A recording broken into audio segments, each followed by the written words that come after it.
안녕하세요. 저는 30대 여자입니다. 저는 남자친구와 연애를 오래 했어요. 20대 초반 아무것도 모르는 나이에 둘이 불꽃이 튀어서 만나기 시작해 얼마 전에 10년이 넘었습니다. 지금은 어느새 서로가 서로에게 너무 당연해서 없으면 이상할 정도로 가까운 친구 사이이자 연인이 됐죠. 저희가 오래 만나기도 했지만 서로에 대해 모르는 게 하나도 없을 정도로 가까워서 당연히 언젠가 둘이 결혼하게 될 줄 알았어요. 연애하는 동안 매일 그런 이야기를 하기도 했고요. 그런데 결혼은 연애보다 훨씬 더 어렵더라고요. 남자친구네 부모님께서 저를 썩 마음에 들어 하지 않으세요.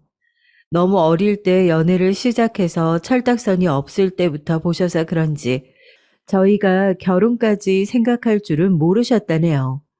사실 저와 남자친구는 여러 면에서 둘이 너무 달라요. 처음 만났을 때도 남자친구는 알아주는 명문대 학생이었고, 지금은 방송사 기자예요.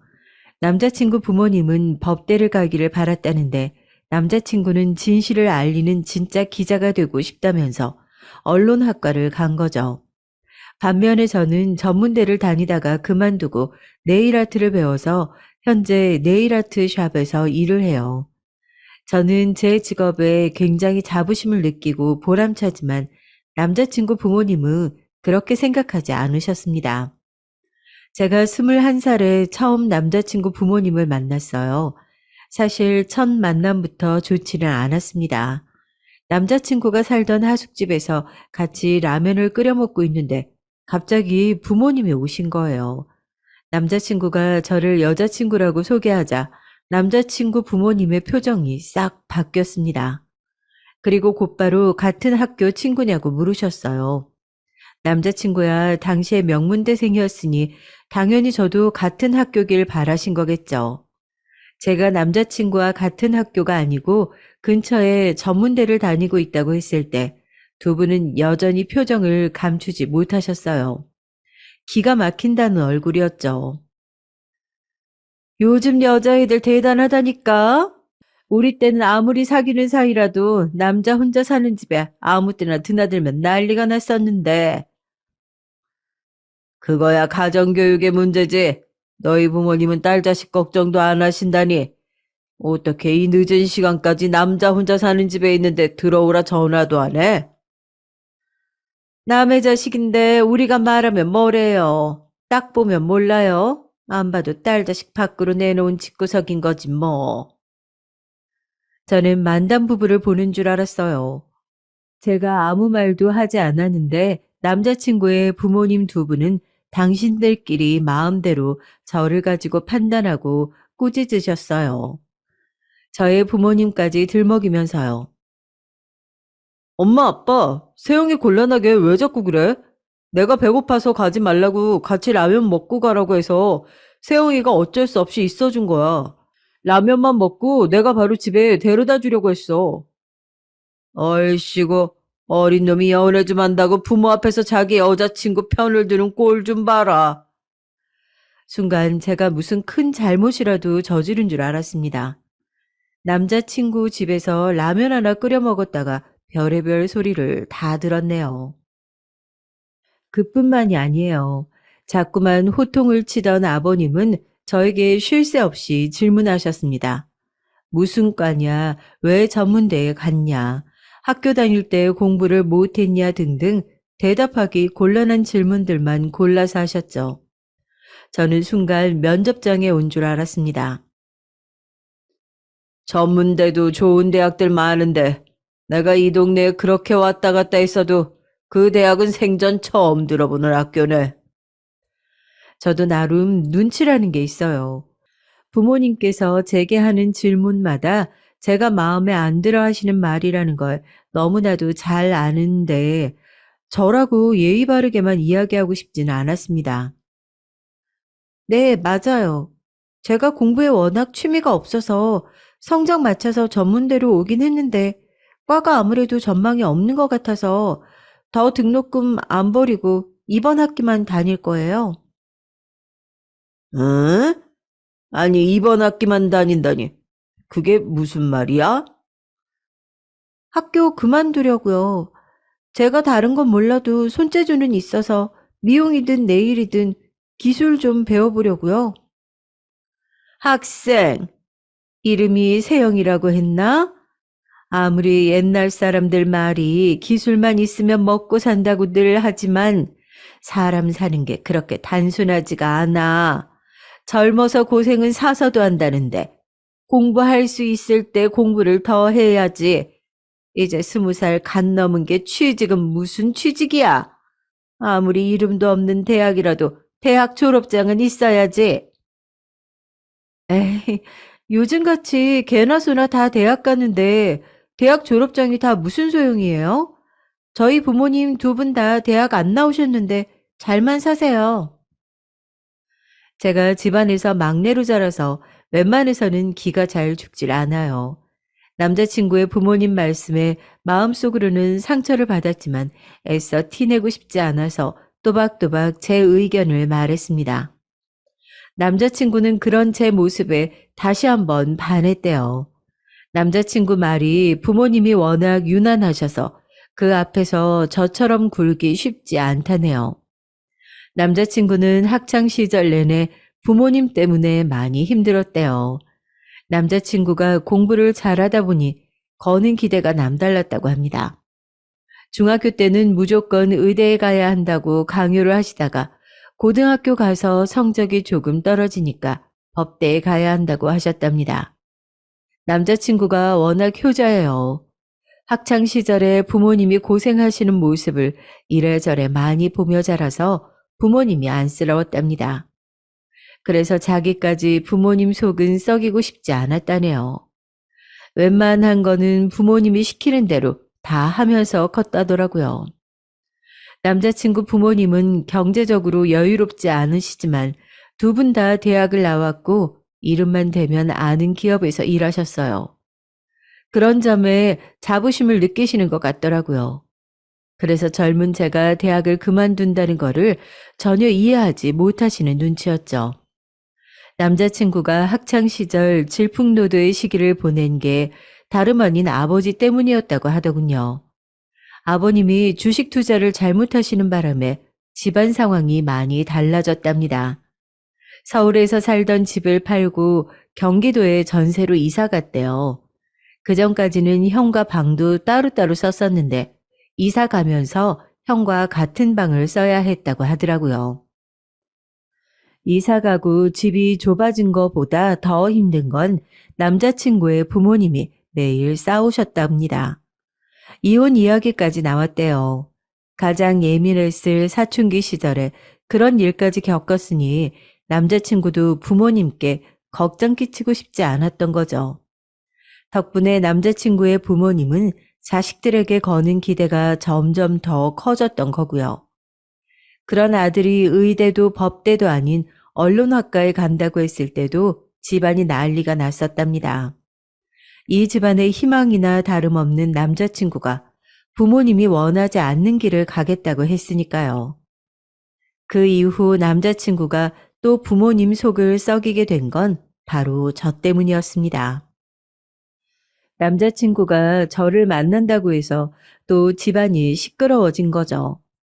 당시에 남자친구도 제게 구체적으로 말을 안 해줘서 저도 대충만 알고 있었는데 알고 보니 저를 처음 만났던 그날부터 부모님께서 저를 마음에 들어 하지 않았대요. 제가 집에 돌아간 이후 남자친구 부모님께서 저와 당장 헤어지라고 하셨답니다. 지금이야 아들. 네가 뭘 몰라서 그러는데 사람은 다 끼리끼리 만나야 행복한 거다. 너처럼 똑똑하고 크게 될 애가 볼 거라고는 아무것도 없는 그런 애를 만나고 다니면 어쩌겠다는 거야. 엄마, 무슨 말을 그렇게 해? 세영이가 뭐가 어때서? 학벌 같은 게 뭐가 중요해? 세영이 누구보다 성실하고 착한 애야. 엄마는 한 번 보고 사람을 어떻게 한다고 그래? 남자친구는 언론학과를 가겠다고 했을 때처럼 부모님과 심하게 다퉜대요. 결론부터 말씀드리자면 그 이후에도 저와 남자친구는 10년을 만났습니다. 그랬으니 남자친구의 부모님은 얼마나 속이 타셨겠어요. 처음에야 어떻게든 저희 사이를 갈라놓으려고 하셨지만 하도 오래 만나다 보니 나중에는 그러지도 않으셨어요. 저희가 만난 지 6, 7년 정도 되었을 때 남자친구가 몇 년 동안 언론고시에서 낙방해서 반백수로 집에 있었던 적이 있습니다. 남자친구는 공부해야 하니 아르바이트도 못하고 부모님 그늘에서 생활비를 받아 생활하던 시기였죠. 그때 저는 이미 네일숍에서 몇 년을 일했을 때라 경제적으로 여유가 있었어요. 그래서 열심히 남자친구를 챙겼습니다.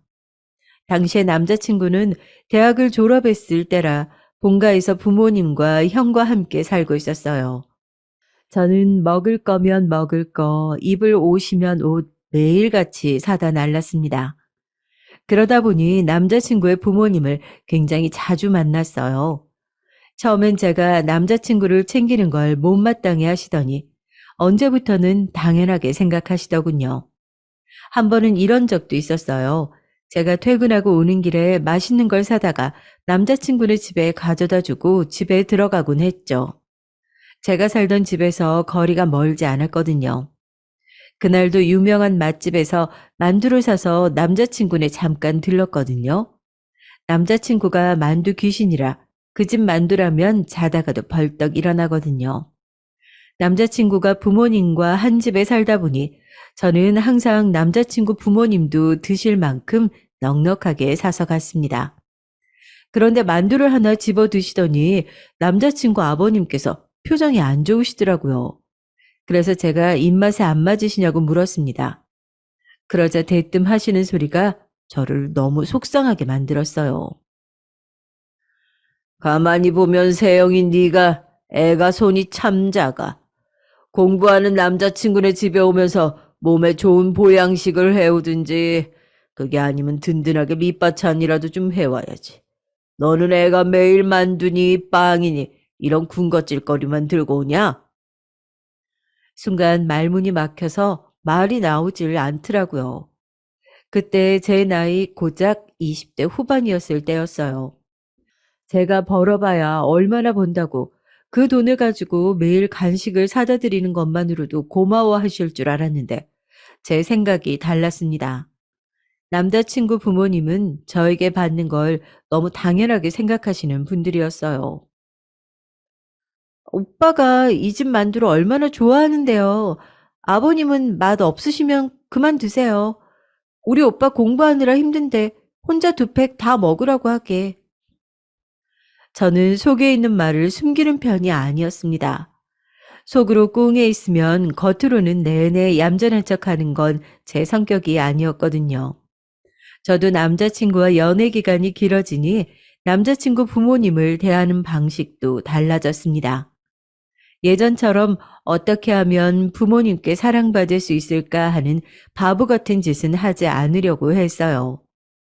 저와 남자친구와의 사이만 확고하면 결혼은 나중 문제라고 생각했죠. 그런데 시간이 가면 갈수록 제가 정말 이 집 며느리로 살 수 있을까라는 걱정이 생겼습니다. 그럴 수밖에 없는 게 남자친구의 부모님이 상식적이지 않았거든요.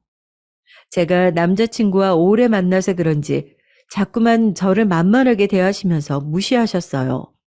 본인들은 아니라고 부인하시지만 제가 보기엔 저를 무시한다고 밖에 여겨지지 않았습니다. 어느 날이었어요. 남자친구가 언론고시에 합격해서 축하 파티를 열기로 했거든요.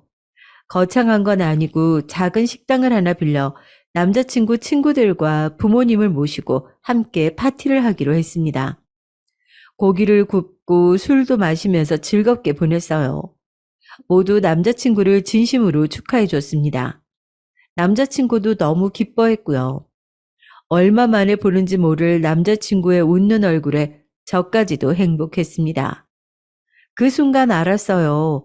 우리가 오랜 시간 연애를 해오면서 너무 서로에게 익숙해져 설렘은 사라지고 의무감만 남은 게 아닌가 그런 걱정도 있었는데 그날 남자친구가 행복해하는 모습을 보니 저까지도 뭉클하면서 너무 감동적이더라고요. 남자친구는 공부하느라 그렇게 고생을 해놓고도 모든 공을 다 저에게 돌렸습니다. 제 옆에서 많이 도와주고 힘이 되어줘서 본인이 해낼 수 있었던 것이라고 했어요. 그리고 그날 남자친구는 모두가 다 있는 앞에서 제 앞에 무릎을 꿇고 앉아 프러포즈를 했습니다. 언제 준비했는지 커플 반지까지 준비했더라고요. 저는 너무 감격해서 당연히 남자친구와 결혼하겠다고 허락했습니다. 그런데 그 순간이었어요. 남자친구의 부모님께서 자리에서 벌떡 일어나시더니 마구 손사리를 치시며 남자친구에게 술 취해서 지금 뭐 하는 거냐고 말렸습니다. 윤수야, 너 왜 이렇게 취했어? 어? 애가 아주 그냥 술만 마구면 이렇게 맥을 못 추고 주책을 부리네. 세영아, 미안해. 그래, 이제 시험 붙었다고 애가 긴장이 아주 풀렸나 보네. 아직 첫 월급도 안 받은 게 결혼은 무슨. 이놈아 정신 차려. 남자친구는 술이 굉장히 세요. 소주 한두 잔에 취할 사람이 아닙니다. 더군다나 저에게 고백하려고 미리 반지까지 준비했어요. 남자친구는 부모님께 취하지 않았다고 진심이라고까지 여러 번 말했습니다. 그런데도 남자친구 부모님은 제 프로포즈를 망쳤어요. 남자친구의 등을 연신 내리치며 그만하라고 했습니다. 제 손에 쥐어진 반지 케이스까지 뺏어서 감추면서요.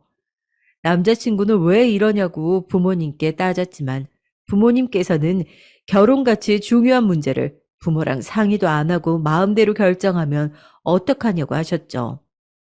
저는 사실 남자친구가 제게 프로포즈 할 때 조금 기대했어요. 남자친구 부모님께서 저를 대놓고 예뻐해 주시거나 잘해 주시지는 않지만 그래도 오랜 시간 저와 남자친구가 알콩달콩 연애하는 모습을 보며 서로를 응원하고 건강하게 잘 지내는 모습을 옆에서 지켜보셨으니 이제는 저를 좀 인정해 주시는 줄 알았어요. 가끔 제가 집에 찾아가면 그래서 시집은 가겠냐, 우리 아들 나중에 고생시키면 안 된다 등등 저를 예비 며느리인 것처럼 대해 주신 적도 몇 번 있어서 이제는 저를 인정하셨나 보다 기대했었는데 제 착각이었습니다. 남자친구 부모님은 단순히 언론고시에 지쳐있던 가난하고 불쌍한 아들 옆에 뒷바라지하며 호구짓을 해줄 제가 필요했던 거예요. 지금까지 제가 사간 만두가 몇 판이고 매일같이 양손 가득 사다 나른 선물들이 얼마나 많은데 저에게 이러실까 싶었습니다. 그뿐만이 아니에요. 남자친구 부모님은 시간이 지나도 여전히 저를 무시하셨어요. 제가 남자친구 축하 파티가 끝나고 함께 택시를 타고 집에 모셔다 드렸어요. 남자친구는 많이 피곤했는지 차에서 잠이 들었습니다. 그런데 그때 남자친구 어머니께서는 기다렸다는 듯 저에게 들으라며 이야기를 하셨어요. 행여나 네가 기다릴까 봐 어른으로서 미리 이야기하는 건데 윤수 이제 막 취직해서 회사에서 자리 잡으려면 앞으로 몇 년은 바싹 더 열심히 일해야 돼. 그러니까 네가 뒷바라지 조금 했다고 애한테 결혼이니 뭐니 부담 주면서 힘들게 할 생각 마라. 그래. 옛날에 우리 아들 전 봤던 용한 무당도 우리 아들은 결혼 무조건 늦게 해야 좋다고 했어. 남자친구 부모님은 말도 안 되는 무당 이야기까지 하시면서 저에게 강제로 주입을 하셨어요. 앞으로 몇 년은 절대 결혼은 못하는 거라고요. 저도 결혼하고 싶어서 환장한 사람은 아닙니다. 하지만 제 나이도 있고 연애도 10년이나 했는데 어떻게 결혼 생각을 안 할 수가 있겠어요. 사실 저와 남자친구는 나이도 동갑이에요. 남자 나이야 30 넘으면 한창이라고 하지만 저는 아닙니다. 저와 남편의 사회적 나이가 달랐어요. 아무리 요새 다들 결혼을 늦게 하는 추세라도 아이를 낳는 건 그렇지 않잖아요. 저는 아이를 꼭 갖고 싶습니다. 그러려면 병원에서 노산이라고 하는 나이 전에는 서둘러서 결혼해야 아이를 낳을 수 있어요. 이런 제 생각을 남자친구도 알아요. 그래서 남자친구도 서둘러 언론고시에 합격하려고 했고, 합격하자마자 제게 고백을 한 겁니다. 이런 저희 커플의 사정은 일절 알지도 못하시면서 남자친구 부모님은 사사건건 저를 못마땅해 했어요. 결혼까지 방해하셨습니다. 이제는 남자친구가 시험까지 붙었으니 제가 더 성에 차지 않으시는 거겠죠. 그날 택시에서 내려서 집에 돌아오고 나서도 저는 많은 생각을 했습니다. 남자친구야 좋지만 남자친구 부모님의 사고방식이 너무 이해가 되질 않았거든요. 당신 아들이 귀하면 남의 자식도 귀한 법인데 저렇게 티가 나게 못되게 구시는 걸까 싶었죠. 제가 이 결혼을 다시 한번 생각해 봐야겠다. 언제 정신을 번쩍 차렸냐면 남자친구 위로 형이 한 명 있어요. 남자친구 형은 30대 후반까지도 여자친구가 없었습니다. 저와 남자친구가 10년 가까이 만나는 동안 제가 곁에서 지켜봤는데 연애하는 걸 단 한 번도 본 적이 없었어요. 그래서 항상 남자친구 부모님의 걱정이 이만저만이 아니었습니다. 큰아들이 장가갈 생각이 전혀 없으니까요. 그래서 선도 많이 보고 소개팅도 무지하게 많이 했어요. 제가 아는 것만 해도 반년 동안 30번은 넘으니 일주일에 한 번꼴로 무조건 새로운 여자를 만난 거죠. 그렇게 여자를 많이 만나고 다녔는데도 연애 소식이 없더니만 뜬금없이 결혼 소식을 들었습니다. 남자친구 형은 남자친구랑 조금 달랐어요. 처음에 말씀드린 것처럼 남자친구 부모님께서 자식들에게 부담 아닌 부담감을 주셨죠. 남자친구 이전에 형에게도 그러셨죠. 남자친구 형은 외고에 진학할 정도로 머리가 좋았었는데 부모님의 성적 압박에 견디지 못하고 수능날 집을 나가 수능을 아예 보지 않았답니다. 그날 집안은 한바탕 난리가 났고 형은 그날 밤까지 집에 돌아오지 않았대요. 부모님을 더 충격에 빠뜨린 건 바로 군대에 입영 신청을 해서 곧바로 군대에 갔다는 겁니다. 그때 남자친구의 부모님은 너무 놀라서 한동안 매일 눈물로 밤을 지새우셨대요. 큰아들이 그렇게까지 하는 모습을 봤으면 남자친구의 부모님도 반성하시고 남자친구에게는 그렇게 해서는 안 되는 거였는데 둘째까지 망칠 수 없다고 생각하신 부모님은 남자친구를 더 압박하신 거죠. 그나마 의대나 법대를 포기하신 게 양보한 거라면 한 거랄까요? 더 웃긴 건 남자친구의 형님은 그대로 군대에 말뚝을 박아서 군인이 됐어요. 남자친구 말로는 집에 들어오기 싫어서 말뚝을 박은 것 같다고 하는데 막상 가보니 군대가 잘 맞았다고도 하시더라고요. 남자친구는 항상 형의 선택을 존중하고 멋지다고 생각했지만 남자친구 부모님께서는 달랐습니다. 형이 나약해서 수능을 포기하고 군대로 도피했다고 생각하셨죠. 큰아들을 항상 한심하게 여겼어요. 그런데 세상 일이라는 게 참 공평하지가 못합니다. 남자친구의 형은 군대에서 사고를 당했어요. 훈련 도중에 절벽에서 굴러떨어지는 사고를 당해서 한쪽 다리를 심하게 다쳤습니다. 대수술을 여러 번 받았는데도 살짝 다리를 절뚝거려요. 남자친구는 여전히 형을 존경하고 따랐지만 부모님은 그렇지 않았습니다.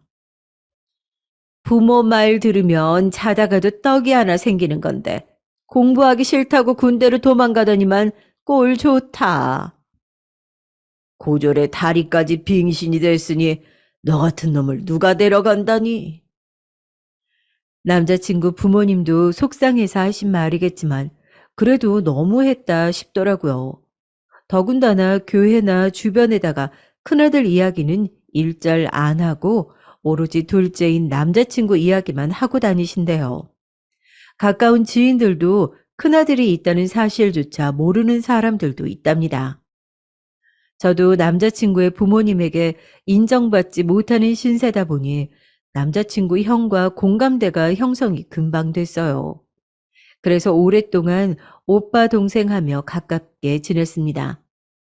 남자친구의 형이라는 걸 떠나서 남자친구만큼이나 오래 봐온 사람이다 보니 개인적으로도 항상 오빠를 응원하고 좋은 사람을 만나길 바랐죠.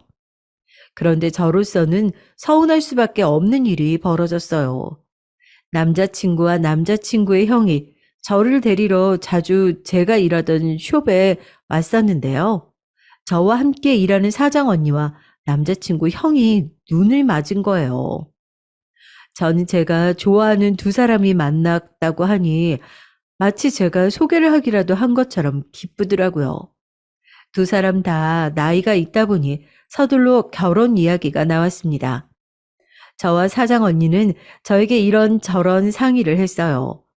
제가 남자친구와 연애를 10년이나 했고 남자친구 부모님과도 만난 적이 있으니 결혼하게 되면 어떨지 궁금하다고요.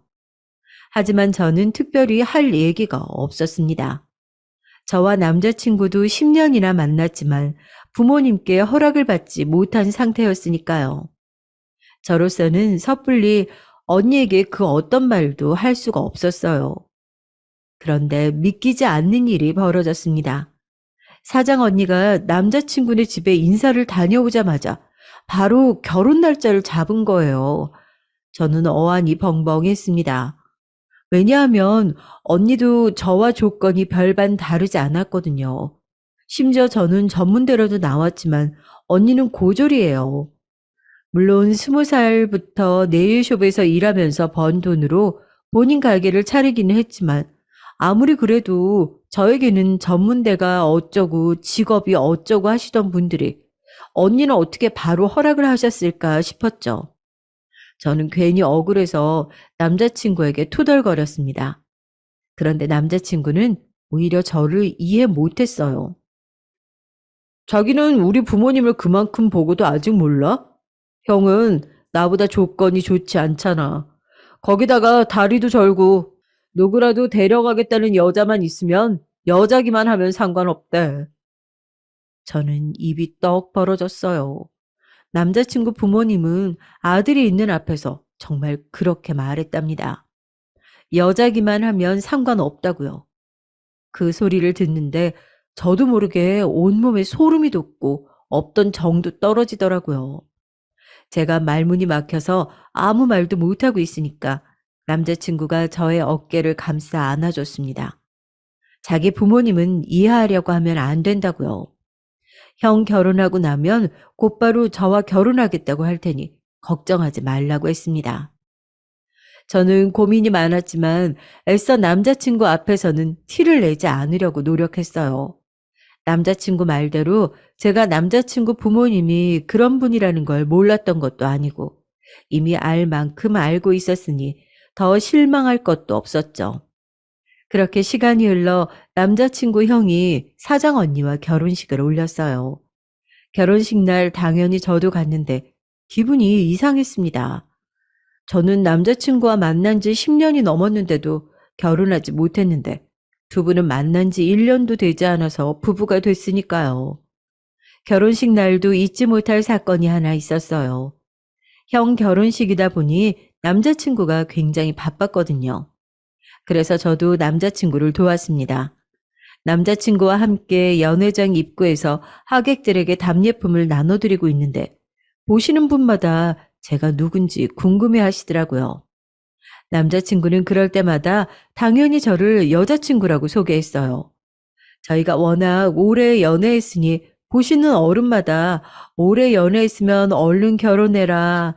형이 결혼했으니 이제 남자친구 차례라고 하시며 다들 농담을 한마디씩 하시고 돌아가셨거든요. 그런데 그 정신없는 와중에 남자친구 어머니가 저에게 달려오시더라고요. 그러더니 남자친구에게 들리지 않게 제 귀에다 대고 작게 속삭이셨습니다. 세영이 너 그만하고 들어가서 밥이나 먹어. 괜히 이 사람 저 사람한테 인사해서 내 아들 혼삿길 막히게 하지 말고. 어머니, 어떻게 그런 소리를 하실 수가 있어요? 순간 저는 제가 잘못 들은 줄 알았습니다. 아무리 제가 마음에 안 들어도 그렇지. 어떻게 아들 여자친구한테 대놓고 저런 소리를 하실 수 있을까요? 누가 보면 네가 지금 당장 내 며느리 되는 줄 알 거 아니야. 내가 저렇게 별 볼 일 없는 애 큰 며느리로 들였다고 너도 되는 줄 알아? 웃기지 마. 우리 둘째 아들은 너랑 급이 달라. 듣다 듣다가 급이 다르다는 소리를 하시는데 저는 순간 울컥해서 자리를 피해 결혼식장을 뛰쳐나왔습니다. 저도 웬만하면 다 참고 버틸 수 있을 줄 알았는데 아니더라고요. 남자친구에게 계속해서 전화가 걸려왔지만 저는 받지 않았어요. 그 순간만큼은 너무 속이 상해서 남자친구 얼굴도 보기 싫더라고요. 결혼식이 끝나고 얼마 뒤 남자친구를 만났을 때 저는 남자친구에게 그날 있었던 일을 말했습니다. 그리고 더는 우리가 만나지 않는 게 좋을 것 같다고 이별 통보를 했죠. 저도 충분히 많이 생각해보고 결정한 거예요. 저도 당연히 남자친구와 결혼하고 싶죠. 하지만 제가 저런 말도 안 되는 소리까지 들어가며 모자란 사람 취급 당하고 싶지 않았습니다. 그런데 그날 이후 상황이 변했어요. 제 말에 남자친구가 화가 나서 부모님께 난리를 친 겁니다. 그리고 자신도 형처럼 집을 나가겠다고 선포를 했나 봐요. 세영이한테 지금까지 함부로 대한 거 사과 제대로 안 하면 평생 결혼 안 하고 혼자 살 거니까 알아서 하세요. 남자친구는 제가 아니면 누구와도 결혼하지 않고 혼자 살겠다고 했답니다. 그리고 저에게 제대로 사과를 하라고 한 거죠. 사실 그때까지만 해도 저는 사과고 뭐고 받고 싶지 않았어요. 저에게 그 정도로 함부로 하는 분들이 저에게 진심으로 미안하실 리 없으니까요. 그런데 며칠 뒤 믿기지 않는 일이 벌어졌습니다. 남자친구 어머님에게 연락이 왔어요.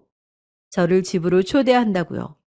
형 부부가 신혼여행 다녀와서 다 같이 식사를 하기로 했으니 저도 함께 와서 먹자고 하시더군요. 평소와는 목소리부터가 달랐어요. 굉장히 친절하셨습니다. 남자친구는 부모님께서 저에게 사과하시려고 부른 걸 테니 걱정하지 말고 같이 가자고 했죠. 저는 고민하다가 그래도 어른이 초대하신 건데 거절하는 건 예의가 아닌 것 같아서 거절하지 못하고 집으로 갔습니다. 함께 식사하는데 저는 정말 당황스러웠어요. 전과는 다르게 저에게 너무 잘해주시더라고요. 정말 아들의 여자친구가 집에 놀러 온 것처럼 친절하게 대해 주셨습니다. 저는 더 울컥했어요. 이렇게 대해 주실 수 있으면서 지금까지 저에게 그렇게 차갑게 구신 건가 싶더라고요. 저는 더 혼란스러웠습니다. 뭐가 진실인지 구분이 안 돼서요. 더 신기한 건 남자친구가 도대체 어떻게 했는지 부모님께서 정말 저에게 사과를 하셨다는 거예요. 내가 지난번에 결혼식장에서 그런 건 나도 너무 정신이 없어서 괜히 예민해졌었나 봐. 상처받았으면 너무 미안해. 우리 세영이 너를 가족으로 생각하다 보니까 편해서 농담으로 그런 거야. 네가 이해 좀 해줘. 예민해서 그런 거다, 농담이다 라고 하시며 다시는 그러지 않겠다고 하셨습니다. 저는 어른들이 직접 미안하다고 하시니 저도 그냥 그렇게 자리를 나와서 죄송하다고 했어요. 속상하긴 했지만 그래도 이제는 정말 저를 아들의 여자친구로 인정해 주시는 거겠지 싶었죠. 그런데 아니었습니다. 사람이 그렇게 쉽게 변하는 게 아니었어요. 아니, 애초에 저를 며느리로 받아줄 생각이 없으셨던 겁니다. 식사를 마치고 얼마 뒤 남자친구 어머니께서 저희 가게에 오셨어요. 저를 보러 오신 건 아니고 아무래도 같이 일하는 사장 언니가 며느리다 보니 시어머니로서 가게에 놀러 오신 거였어요. 그런데 혼자가 아니셨습니다. 교회 같이 가는 분들을 우르르 함께 데리고 오셨어요. 며느리가 네일숍 사장인데 한 번도 손톱 손질 받아본 적이 없으시다면서 오셨더라고요. 근데 뭔가 좀 이상했습니다. 저는 반가워서 먼저 살갑게 인사를 드렸는데 어머님은 아예 저를 본 척도 안 하시더라고요. 순간 느낌이 좀 안 좋았어요. 뭔가 다가서서 말을 걸고 싶어도 남자친구 어머님께서 연락도 없이 오셔서 한 번에 여러분을 상대하느라 정신이 없었거든요. 저는 남자친구 어머니와 같이 오신 분들을 모시고 룸에 들어가서 손질을 해드렸어요. 전 잠깐이라도 틈이 생기면 말을 걸려고 했는데 두 분이 계속 이야기를 주고받으셔서 끼어들 틈이 없었습니다. 한참을 손톱을 다듬고 있는데 남자친구 어머님께서 이상한 소리를 하시더라고요. 이건 분명 저 들으라고 하시는 소리였습니다. 자기가 나한테 말했던 아가씨 있잖아. 우리 아들 소개해 준다고 했던 아가씨.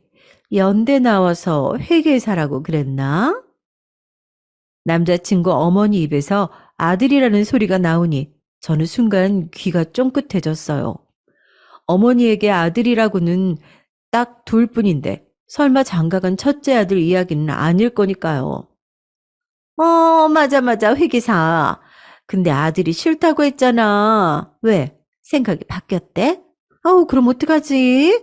아우, 그 아가씨는 진작 다른 집에 소개했지. 아, 그럼 혹시 저기 학교 선생님은 어때?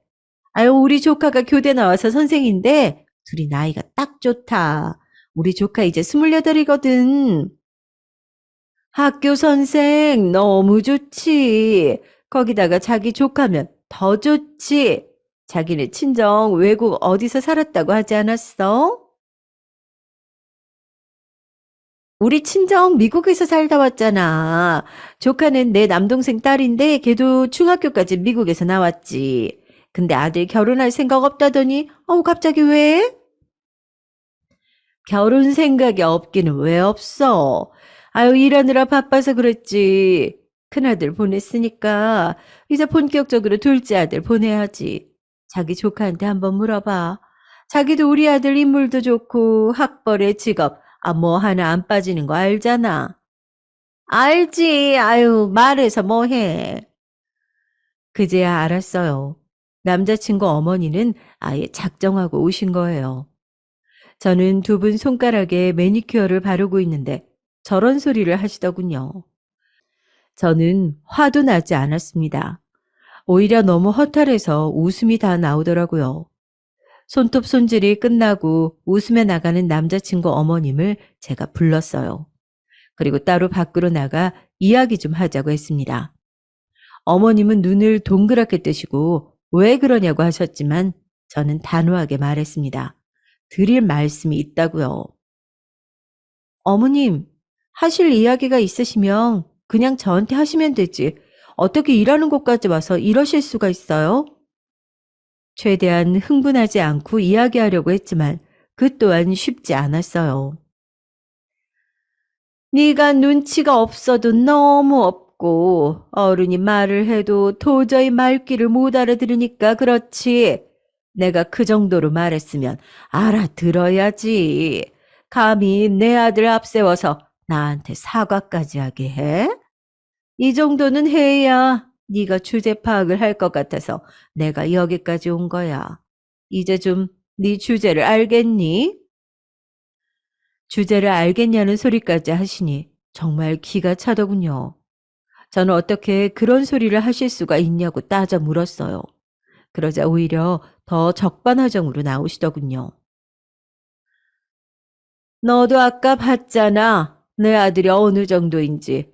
적어도 연대 회계사 아니면 최소한 학교 선생 정도는 돼야 명함 내밀 수 있는 애라고. 근데 너 같은 전문대에 중퇴에 손톱이나 만지는 애가 내 아들한테 가당키나 하니? 난 도저히 아까워서 너한테는 내 아들 못 주겠다. 저는 너무 억울하고 화가 나서 저도 절대 당신 같은 사람 며느리 안 한다고 소리를 지를 참이었어요. 그런데 그때 생각지도 못한 일이 벌어졌습니다. 엄마, 지금 뭐 하는 거야? 같이 일하는 사장 언니가 남자친구한테 연락했나 봐요. 어머니가 가게에 오셨는데 저랑 나가고 분위기가 이상하다고요. 그래서 걱정이 된 남자친구가 가게까지 찾아온 거였죠.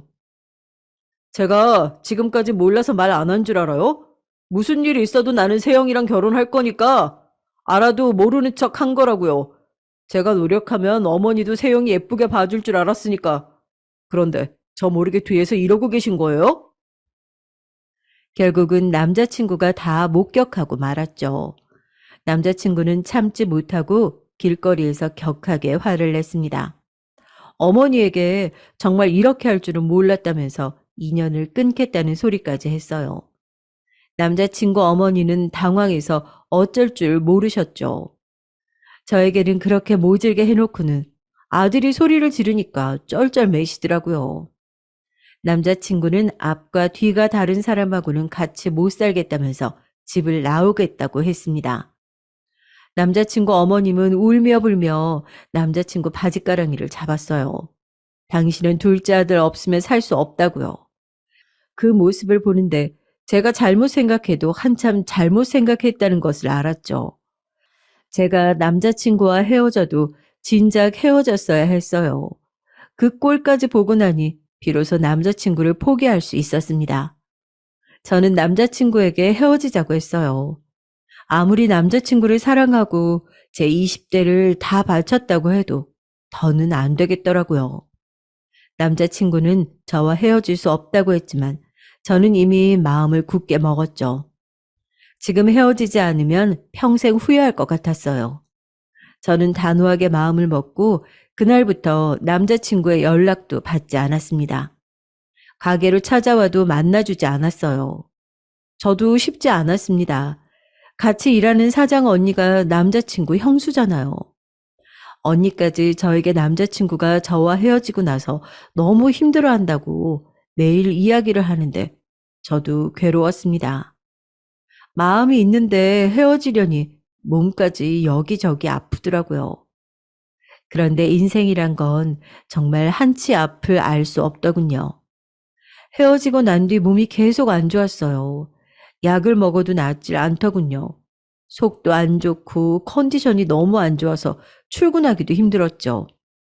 그래도 출근은 해야 하니까 가게에 나갔는데 사장 언니가 제 얼굴을 보더니 얼굴이 너무 안 좋다고 병원에 다녀오라고 하더라고요. 괜찮다고 했는데도 가서 링겔이라도 맞고 오라고 해서 병원에 갔습니다. 그런데 말도 안 되는 일이 벌어졌어요. 제가 임신이랍니다. 병원 앞에 주저앉아 얼마나 울었는지 몰라요. 그 일로 저는 고민하다가 다시 남자친구를 만났어요. 그리고 결국은 결혼 날짜를 잡았습니다. 남자친구는 제 속도 모르고 마냥 좋아했습니다. 우리 둘은 역시 운명이라니까. 절대 쉽게 헤어질 수 있는 사이가 아니라고. 남자친구는 저와 헤어졌던 몇 주 동안 회사 근처에 원룸을 구해서 집을 나왔더라고요. 그리고 결혼 안 하겠다고 비혼 선언을 했답니다. 며느리든 손주든 볼 생각하지 말라고요. 제가 임신했다는 사실을 알자마자 남자친구는 결혼식 날짜를 잡자고 했습니다. 그리고 예식장까지 예약하자는 걸 제가 말렸어요. 아무리 그래도 부모님께 이야기도 안 하고 저희 멋대로 하는 건 아니라고 생각했거든요. 그래도 남자친구는 10년을 만났는데 이런 식으로 결혼하고 싶진 않았어요. 남자친구는 저희 집에 먼저 인사하고 허락을 받았습니다. 저희 부모님이야 제가 임신했으니 하루라도 빨리 식을 올리라고 하셨죠. 저와 남자친구 부모님과 있었던 일을 부모님은 전혀 모르시니 빨리 상견례 날짜부터 잡으라고 하셨어요. 저와 남자친구는 어떻게 할지 고민하다가 남자친구 부모님을 찾아뵙습니다. 제가 임신했던 사실을 말씀드리고 최대한 빨리 결혼식 날짜를 잡기로 했다고 이야기했어요. 사실상 통보였죠. 예상대로 남자친구 부모님께서는 한숨을 푹푹 쉬셨습니다. 그래, 일이 이렇게 될 일이었는데 우리가 일을 복잡하게 만들었나 보다. 며칠 전에 비혼 선언까지 했었는데 그래도 애도 생겼으니 빨리 결혼 날짜부터 잡자. 그나마 다행이었던 건 남자친구 아버님께서 허락하셨다는 겁니다. 어쩔 수 없이 허락해 주신 거라기보다는 저희의 상황을 이해해 주시는 것 같았죠. 어머님은 여전히 말이 없으셨지만 어쨌든 저희는 저희 생각을 말씀드리고 돌아왔어요. 남자친구는 제게 절대 스트레스 받으면 안 된다면서 웬만한 일은 본인이 다 알아서 하겠다고 하더라고요. 특히나 남자친구 어머니와 부딪힐 만한 일은 본인이 알아서 정리하겠다고 했죠. 얼마 뒤 상견례 날이 밝았습니다. 저는 긴장한 상태로 부모님과 참석했어요. 저희 부모님은 사실 성격도 굉장히 급하시고 바쁜 분들이에요. 저는 어려서부터 굉장히 독립적으로 자랐습니다. 제가 하고 싶다고 하면 뭐든지 다 해주셨지만 이렇게 해라 저렇게 해라 강요하신 적이 없었죠. 그래서 저는 더 걱정이 많았어요. 부모님은 저를 언제나 당당하게 살도록 키우셨는데 제가 남자친구 부모님 앞에서 무시당하고 주눅 들었던 모습을 아시면 얼마나 속상하실까 싶더라고요. 더군다나 임신까지 했으니 결혼을 안 할 수도 없는 노릇이잖아요. 이제 정말 남자친구의 부모님이 제 시부모님이 되는 거니까요. 상견례의 시작은 생각보다 순탄했습니다. 저희 부모님이 굉장히 사람을 좋아하시고 말이 많으세요. 농담하는 것도 좋아하고요. 하지만 문제는 숨김이 없고 거침이 없으시다는 겁니다. 자신들의 이야기를 거르지 않고 걸걸하게 다 이야기하세요.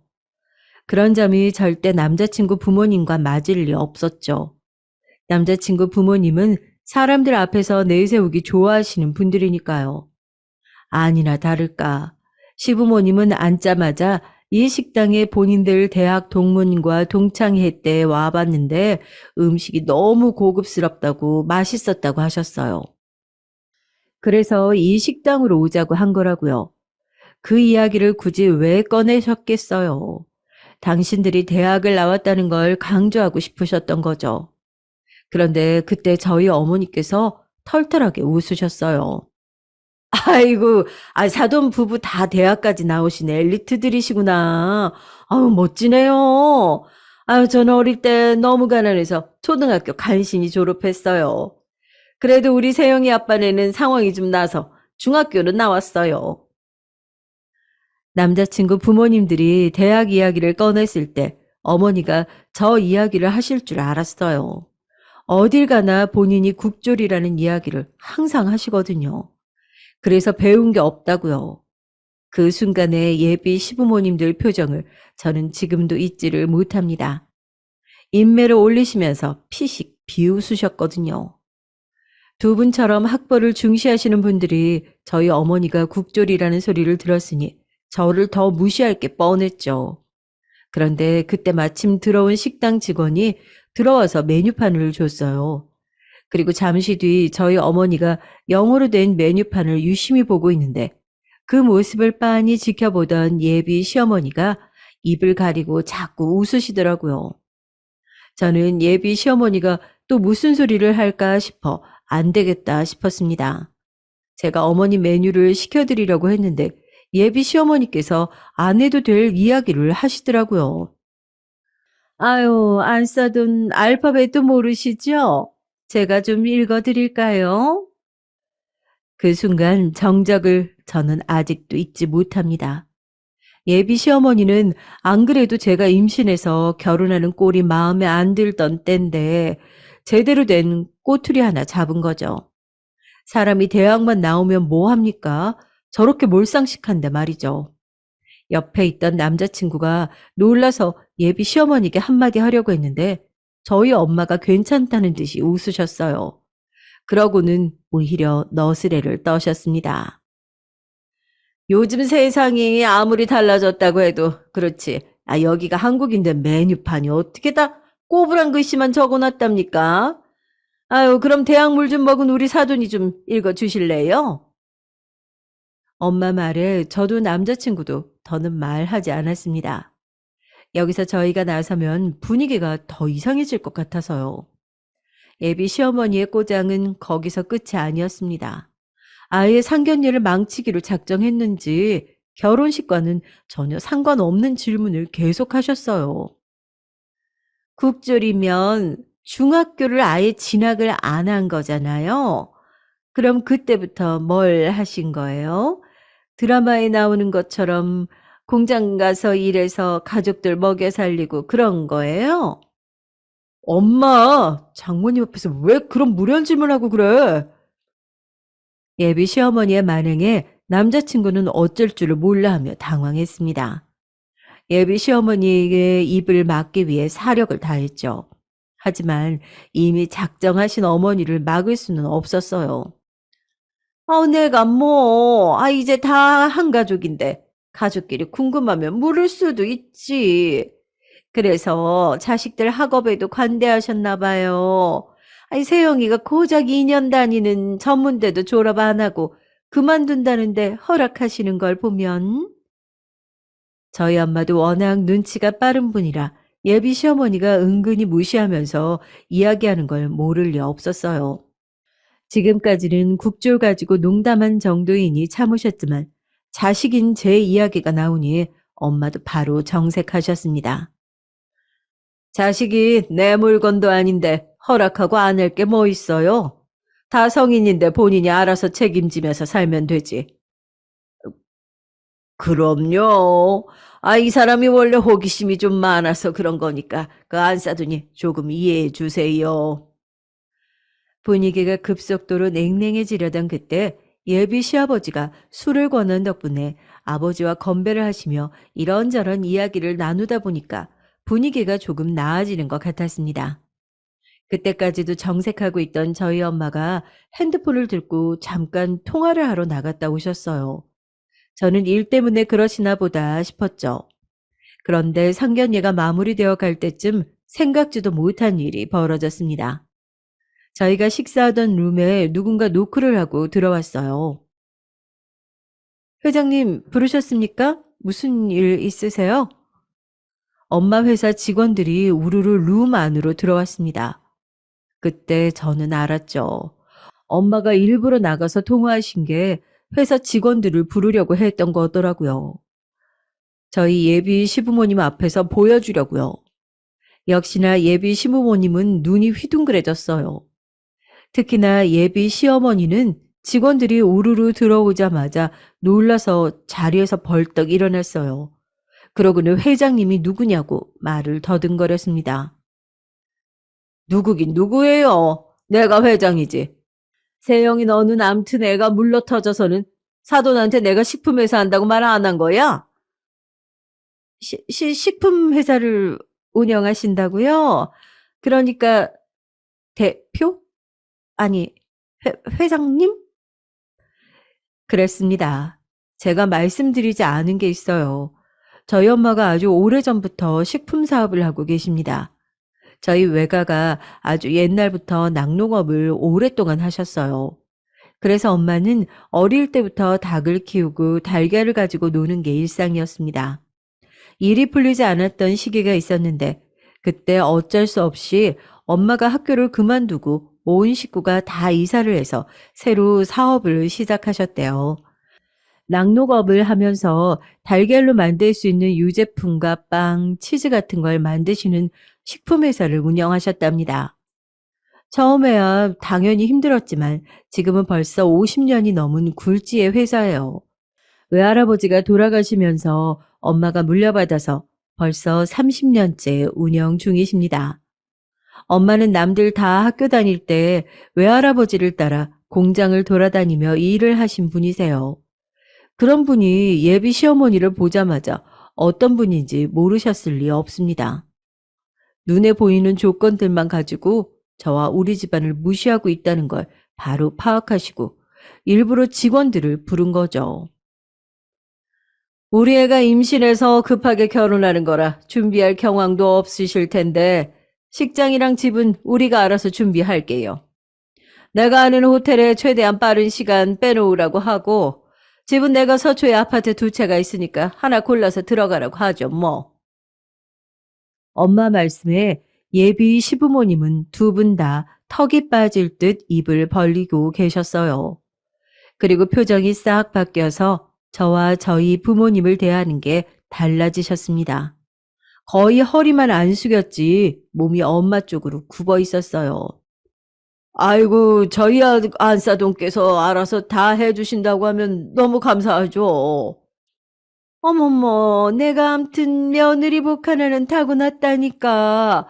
이제 보니까 우리 며느리가 아주 복덩이였네. 제가 참 너무 세상을 몰랐습니다. 이럴 줄 알았으면 진작 저희 친정엄마 회사를 알려드릴 걸 그랬더라고요. 예비 시어머니가 저더러 우리 며느리라고 하는데 소름이 다 돋았어요. 아유, 세상에 공짜가 어딨어요. 우리가 돈 버느라 바빠서 자식 잘 못 챙겨요.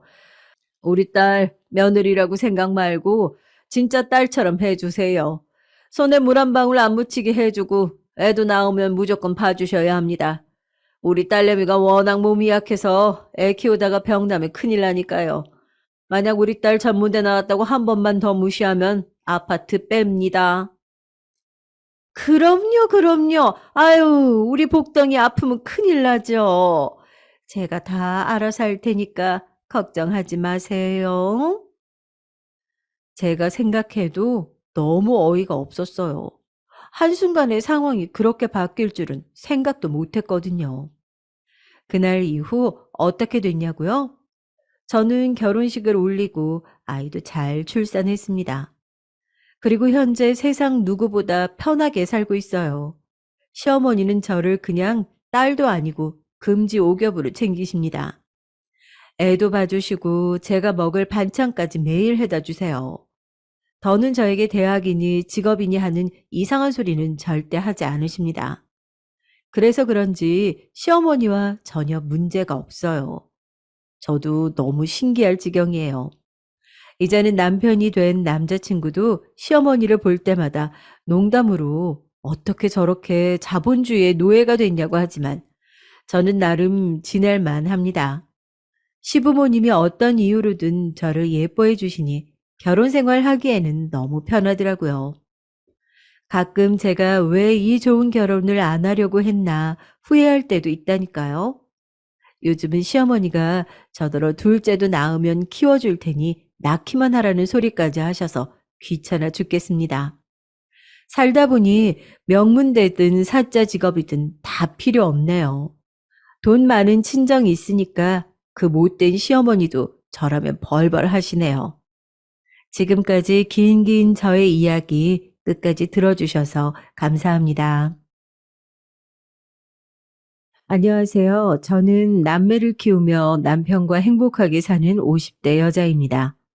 제가 이렇게 저를 행복하게 살고 있다고 말하는 게 참 감회가 새롭습니다. 제 인생에 행복이라는 단어가 다시 등장할 줄 전혀 몰랐는데요. 요즘은 스스로 생각해도 참 행복하게 살고 있어요. 물론 여기까지 오는 게 쉽지 않았습니다. 그래서 오늘은 여러분께 제 인생에서 가장 통쾌했던 사연을 소개하고 싶어요. 저는 태어나길 서울에서 태어났고 무남 동료 외동딸로 유복한 집에서 자랐습니다. 어머니가 저를 가지고 아이를 더 낳고 싶어 하셨는데 쉽지 않았다고 해요. 애초에 제가 태어날 때도 엄마가 건강이 되게 위험하실 정도로 어렵고 힘들게 낳으셔서 그냥 저 한 명으로 만족하셨대요. 아들이 아니어도 아버지와 어머니는 저를 사랑만 해주시며 귀하게 키우셨습니다.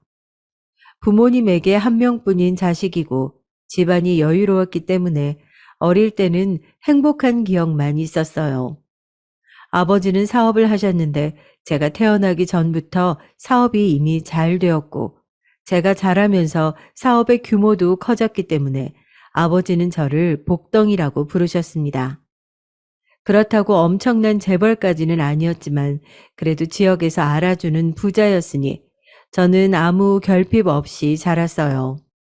학교에서도 선생님들이 예뻐하시고 친구들도 저에게 우호적이었습니다. 제가 초등학교 때는 도시락을 싸서 학교에 가져갔는데 우리 집 반찬이 너무 인기가 많아서 집에서 일하시는 가정부 이모님이 반찬통만 2통을 챙겨주셨죠. 어머니는 주변에 못 사는 친구가 있으면 최대한 챙겨주라고 하셨고 제가 부자라는 것을 자랑하지 말라고 어릴 때부터 말씀하셨습니다. 그래서 저는 어릴 때 가난한 친구가 있으면 집으로 데려가서 같이 놀고 밥도 먹고 했어요. 아버지 회사는 주로 제조업에 관한 사업이었다고 하는데 사실 저는 그렇게 잘 알지 못합니다. 그냥 어렸던 저는 제가 먹고 싶은 음식이 있으면 원 없이 먹어서 행복했고 주말에는 부모님과 같이 여행을 다녀서 좋았죠. 아버지는 그렇게 바쁜데도 주말에는 늘 시간을 내어 가족과 함께 하려고 노력하셨어요. 제 방 한쪽에는 놀러 가서 찍은 사진이 가득할 정도로 많은 경험을 하며 자랐습니다. 어머니는 집에 계셨는데 제가 학교에서 집에 오면 웃는 얼굴로 맞이하며 간식을 주셨어요. 친구들을 데려가면 편하게 놀다 가라고 하며 장난감도 꺼내주셨죠. 덕분에 학창 시절 내내 친구들과 선생님들에게 많은 애정을 받았고 저는 형제가 없어도 한 번도 외로움을 느낀 적이 없었습니다. 그렇게 저는 초등학교와 중학교를 나오고 고등학교는 우리 동네에서 유명한 명문 여자고등학교에 진학하게 됐어요. 거기엔 저처럼 집안이 유복한 친구들이 많았고 거기서도 우리 집의 재력은 뒤처지지 않았습니다. 원만한 교우 관계는 고등학교 때도 지속됐고 저는 공부를 열심히 해서 서울에 있는 대학교에 입학하게 됐습니다. 집이 서울에 있으니 집에서 대학을 다녔는데 공부만 하던 저에게 대학은 신세계였어요. 즐거운 대학 생활이 지나고 어느덧 졸업을 할 때가 되었는데 어머니가 저를 부르더니 진지하게 말씀하셨습니다. 좋은 선자리가 들어왔는데 한번 만나보는 게 어떠냐고 하길래 저는 아무 생각 없이 나가게 됐죠.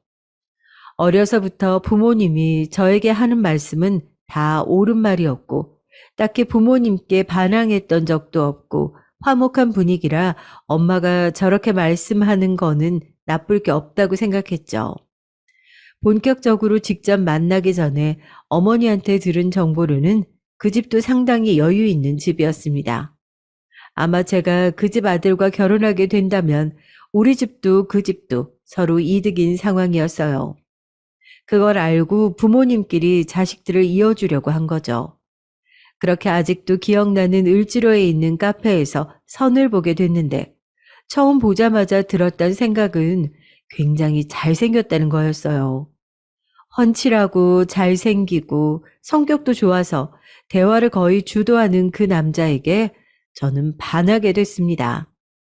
낯가림이 심하고 다소 수줍음이 많은 저한테 당당하게 행동하면서 분위기를 이끄는 남자의 모습은 새롭게 다가오더라고요. 대학 때도 주로 여자친구들과 어울리며 지내서 제대로 된 연애도 해본 적이 없어서 첫 연애를 그 남자와 시작하게 됐는데 이름은 준철이었어요. 저보다 2살 많았던 오빠였고 대학을 졸업하고 아버지의 회사를 물려받기 위해 다니고 있다고 했습니다.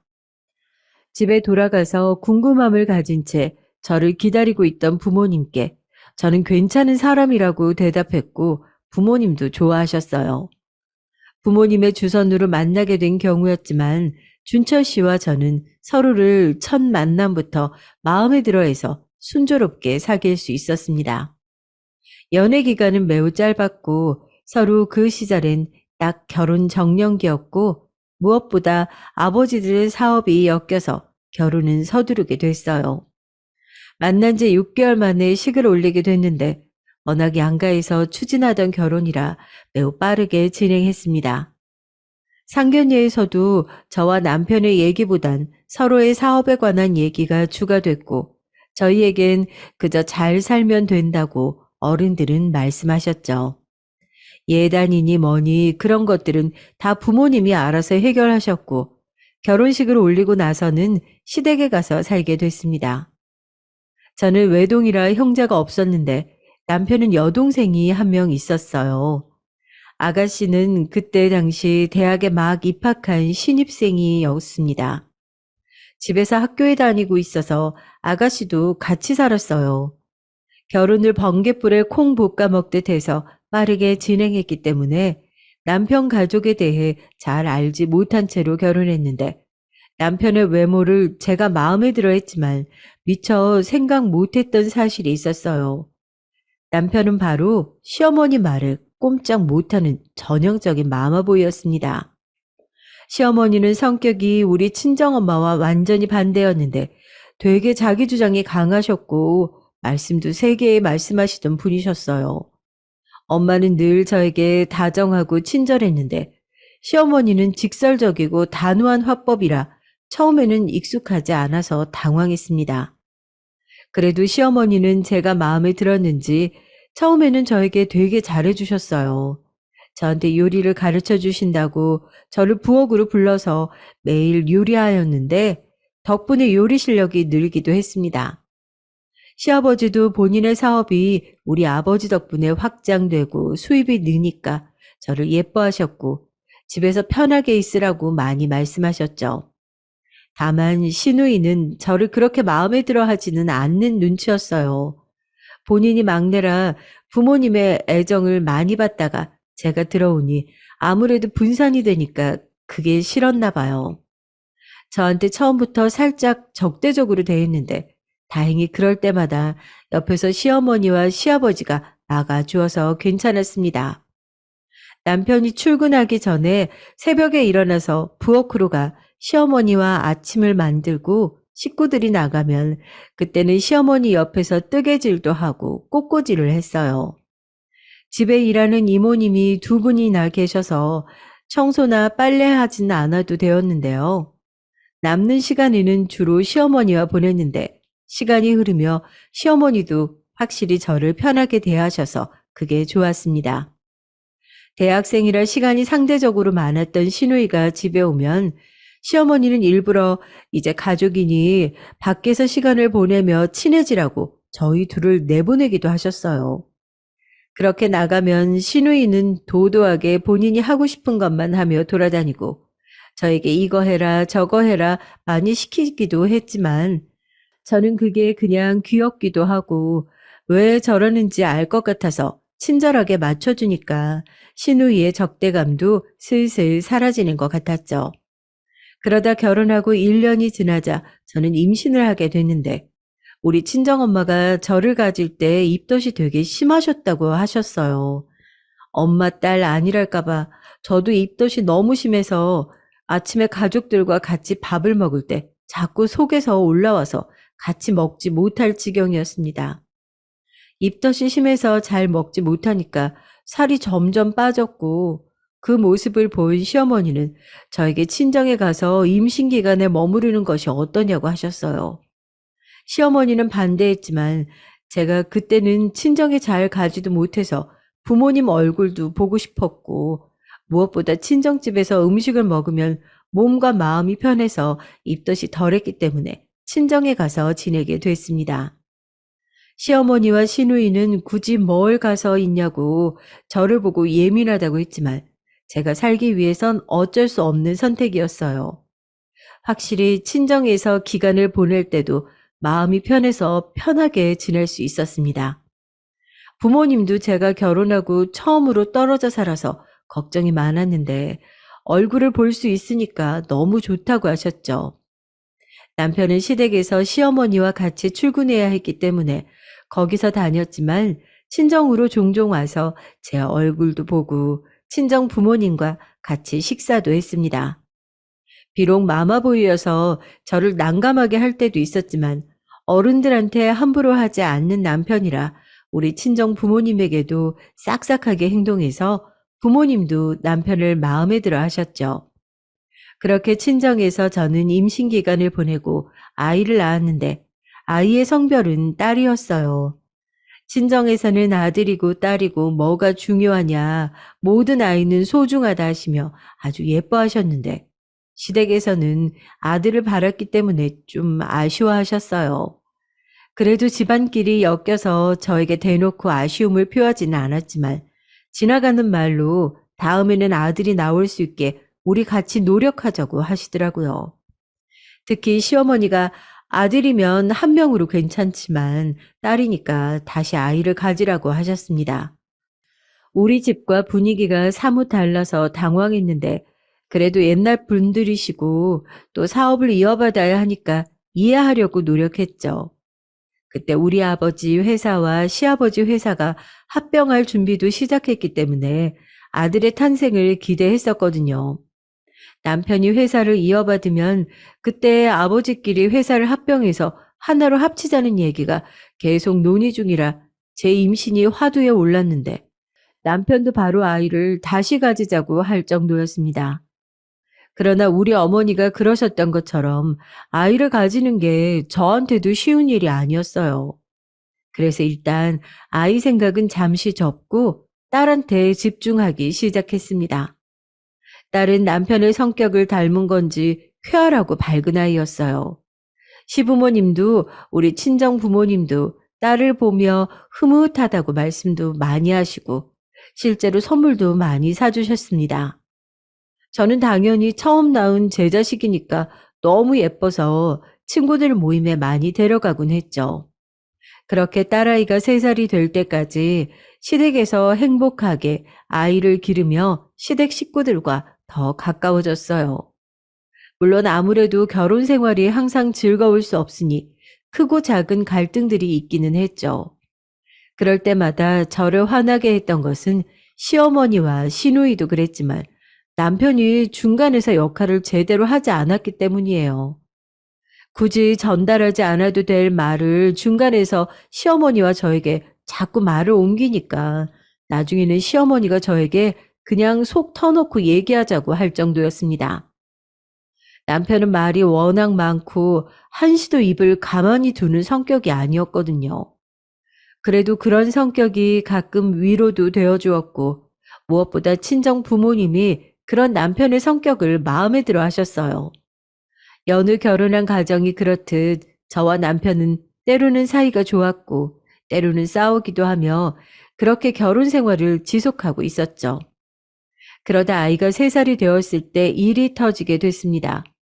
시아버지와 합병을 논의하던 중이던 우리 아버지 회사가 급속도로 재정이 안 좋아지게 됐어요. 친정에 방문할 때마다 아버지 표정이 날이 갈수록 안 좋아지셔서 엄마한테 따로 물어봤더니 엄마가 말을 아끼셔서 저는 큰일이 아닌 줄 알았습니다. 그런데 남편에게 들은 바로는 아버지 회사가 곧 문을 닫아도 이상하지 않다는 말이었어요. 당장 엄마에게 연락해서 물어봤더니 엄마는 그제야 참았던 말을 토해내셨는데 내용이 가관이었습니다. 시아버지가 친정 아버지에게 무리한 투자를 하라고 부추겨서 아버지는 시아버지를 믿고 크게 투자했는데 그게 완전히 결과가 안 좋은 방향으로 흘렀다는 말을 엄마는 저에게 하셨어요. 그 과정에서 우리 아버지에게 투자를 강요한 시아버지는 아버지의 투자 결과가 안 좋으니 바로 등을 돌리셨다고 해요. 남편은 저에게 친정 아버지가 바로 그렇게 투자할 줄 몰랐다고 하고 엄마는 저에게 그렇게 강요하더니 바로 팽 하는 게 어딨냐고 화를 내셨죠. 친정 아버지는 다른 사람도 아니고 사돈에게 배신당할 줄은 몰랐다며 큰 충격을 받으셨습니다. 엄마는 이게 다 시댁의 노림수라고 상대적으로 조금 더 여유 있던 우리 집을 본인들 밑으로 내려가게 하려고 한 거라고 분노하셨죠. 시어머니는 모른 척 하시며 저에게 아버지 사업은 요즘 어떠냐고 다 알면서 물어봐서 저를 당황하게 했습니다. 시누이는 가만히나 있을 것이지 옆에서 쿡쿡 웃어가면서 말리는 신용하는데 바보 되는 느낌이 불쾌했어요. 그나마 남편이 옆에서 다들 왜 그러냐고 막아주어서 그나마 버틸 수 있었습니다. 웬만하면 화를 내지 않는 친정엄마도 이런 경우가 어딨냐고 말씀하셨지만 친정 부모님은 아이까지 낳은 저를 보고 꾹 참으셨어요. 그러다 곧바로 이번에는 시아버지가 크게 실패하시게 됐는데 온전히 시아버지의 선택이 잘못된 선택이었죠. 그 과정에서 우리 아버지는 아무것도 건들지 않았는데 시아버지가 단독으로 본인 회사에 치명적인 선택을 하셨고 그걸 열심히 아버지가 도와서 망하지 않게 해주셨죠. 아버지 회사도 위태로웠는데 그래도 제 시댁이라고 아버지는 노력하신 거였어요. 그래도 같이 다 망하는 것보다 이게 낫다며 아버지는 저를 오히려 위로하셨습니다. 그렇게 한바탕 사건이 흐르고 양가는 타격을 둘 다 입어서 한동안 집안 분위기가 흉흉해서 명절이나 생일 때도 좀처럼 웃음을 찾기 힘들었어요. 그래도 저는 아이만 보며 버티고 버텼고 남편도 그때는 제가 무너지지 않게 옆에서 심적으로 많이 도와주었습니다.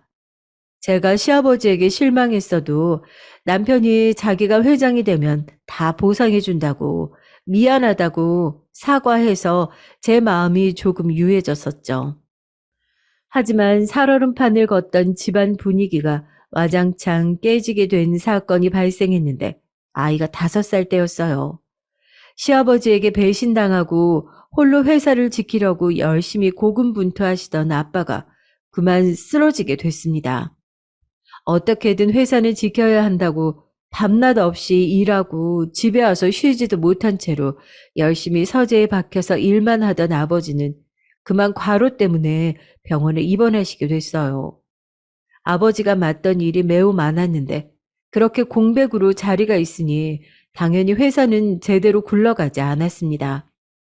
급한 대로 제가 부탁해서 남편이 친정 회사를 구하려고 했지만 역시 역부족이었고 그렇게 친정 아버지의 사업은 막을 내리게 됐어요.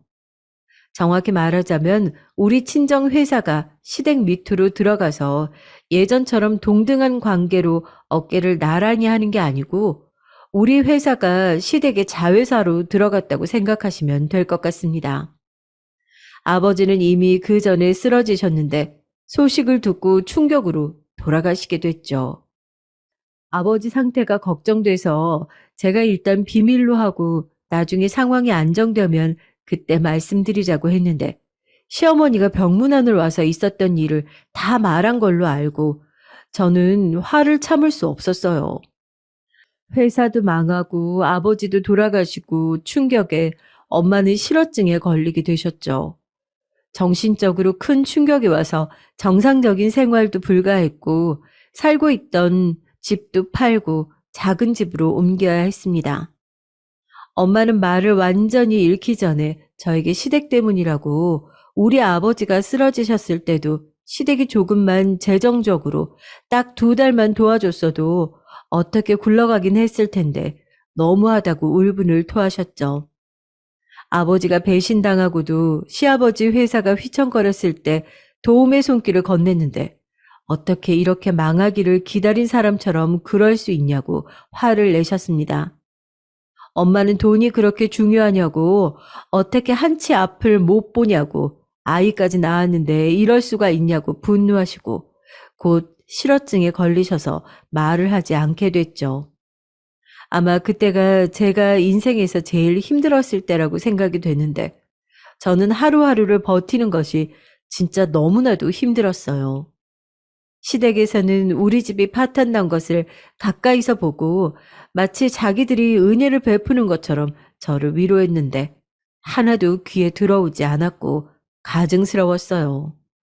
남편에게도 실망했고 시댁 식구들은 꼴도 보기 싫었는데 제가 할 수 있는 게 아무것도 없다는 사실이 저를 너무 힘들게 했습니다. 엄마는 작은 집으로 이사 가서 힘들게 살고 저는 대학을 나오고 바로 결혼해서 할 수 있는 게 아무것도 없었거든요. 아이가 있으니 깔끔하게 이혼하고 갈라서는 것도 불가하고 우리 집을 망하게 만든 곳에서 저는 아이와 함께 살아야 했어요. 시아버지의 회사는 우리 아빠가 남긴 소중한 지적 재산을 다 가로채서 더 승승장구하게 됐죠. 그때부터 저는 이미 마음속으로 시댁에 대한 존중은 사라졌지만 현실적으로 시댁을 박차고 나갈 수도 없었어요. 당연히 마음 같아선 시댁을 갈아엎고 당신들이 사람이냐고 소리 지르고 난리치고 싶었는데 저한테는 아무 능력도 없었고 가진 거라곤 저만 바라보는 딸과 친정 엄마뿐이었죠. 그렇게 시댁에서 버티고 있으니 시어머니는 본격적으로 저를 괴롭히기 시작했습니다. 시누이야 뭐 원래 저를 미워했으니 이때만을 기다렸다는 듯 행동하더라고요. 집에서 빨래 및 청소와 요리 등 집안일을 담당하시는 이모님이 두 분이나 계셨는데 시어머니는 이모님을 해고하고 저한테 모든 집안일을 시키셨어요. 새벽 5시부터 일어나서 청소하고 빨래를 해도 시어머니는 더럽다고 먼지가 이게 뭐냐고 저를 들들 볶으셨고 기껏 정성을 담아 요리해도 다시 하라고 하셨습니다. 진짜로 청소나 빨래가 마음에 들지 않는 것이 아니고 그냥 트집을 잡고 싶어 하는 것 같았어요. 시아버지는 저한테 뭐라 하거나 괴롭히진 않았는데 그렇다고 그런 시어머니의 행동을 제지하지도 않고 그저 방관하셨어요. 어렸을 때부터 여유 있게 자라서 친정집에서도 일하는 이모님이 계셔서 저는 집안일을 태어나서 해본 적이 그때가 처음이었습니다. 당연히 빨래나 청소가 익숙하지 않았고 그래서 구박도 많이 받았어요.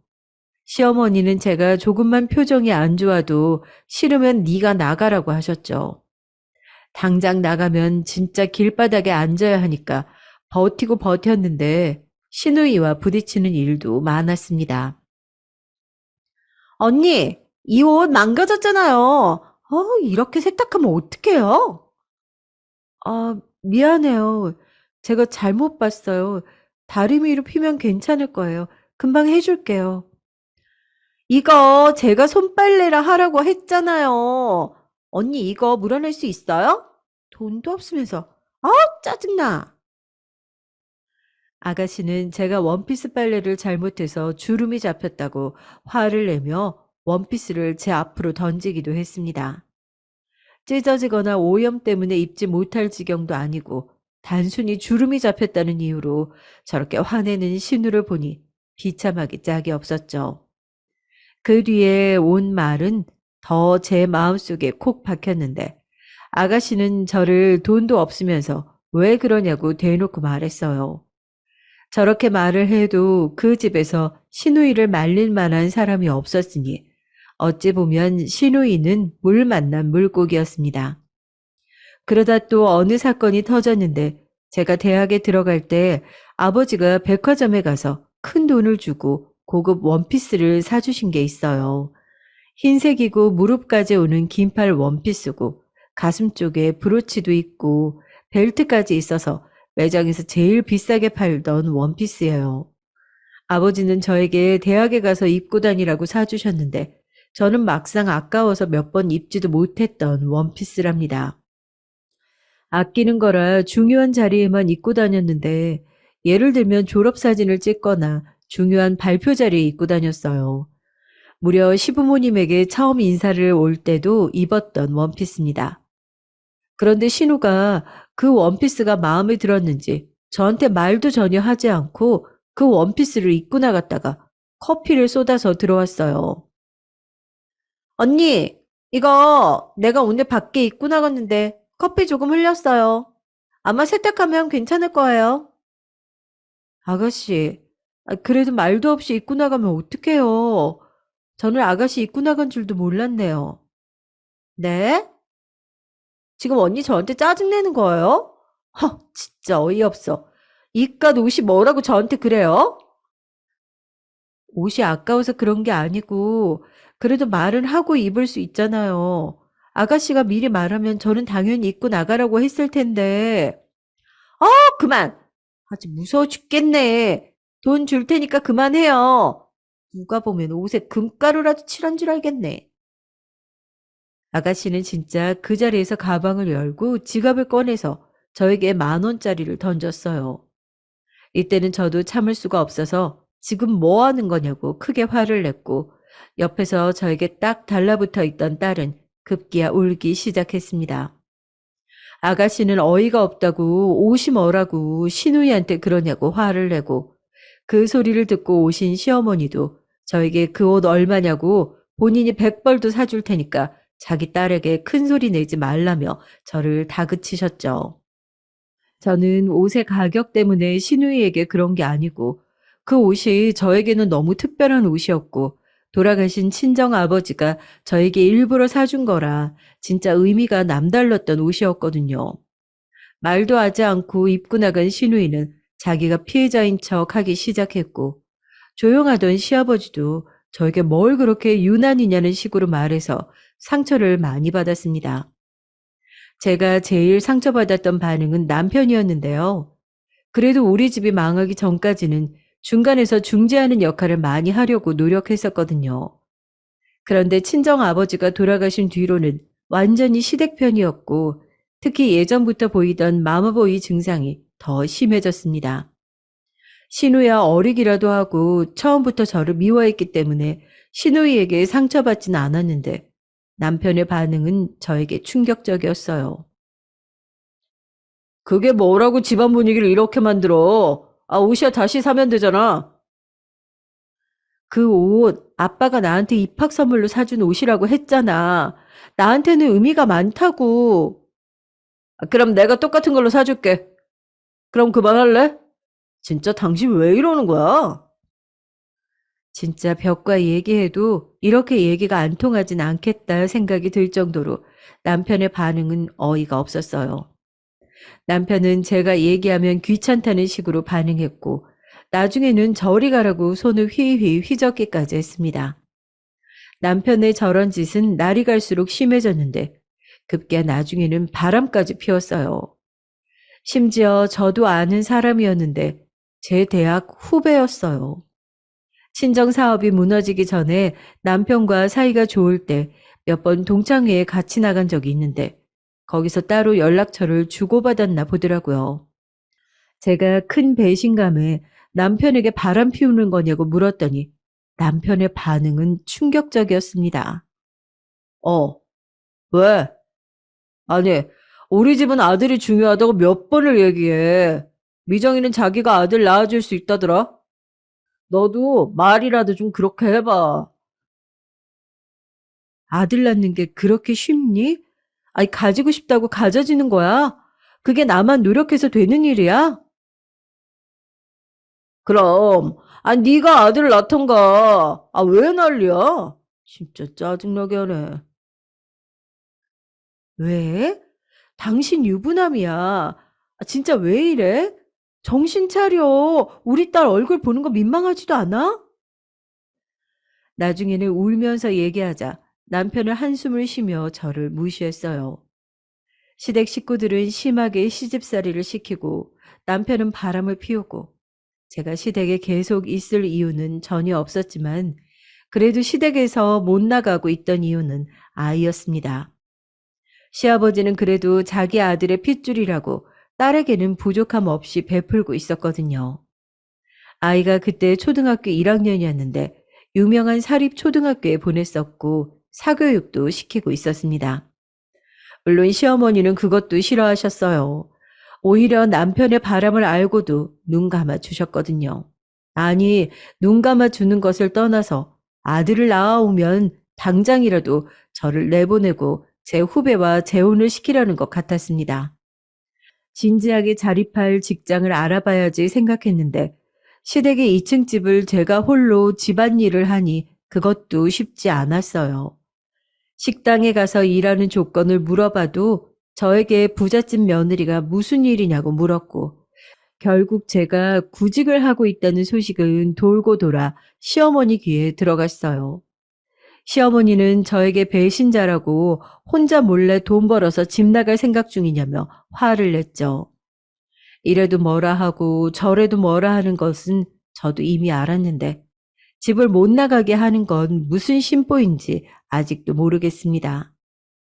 이걸 다행이라고 말해도 되는지 모르겠지만 시아버지는 남편의 바람을 마음에 들어 하지 않았어요. 남편에게 그 여자를 정리하라고 제가 있는 앞에서도 얘기하셨는데, 아마 회사에 소문이 금방 나니까 처신을 잘하라고 했습니다.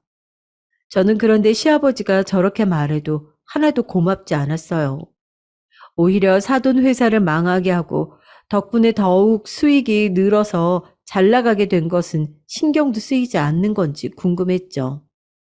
아침부터 시어머니의 시누이의 구박을 받고 열심히 빨래와 청소를 하고 식구들 밥을 차리고 또 집안일을 하고, 그렇게 지옥 같은 생활을 지속하게 됐습니다.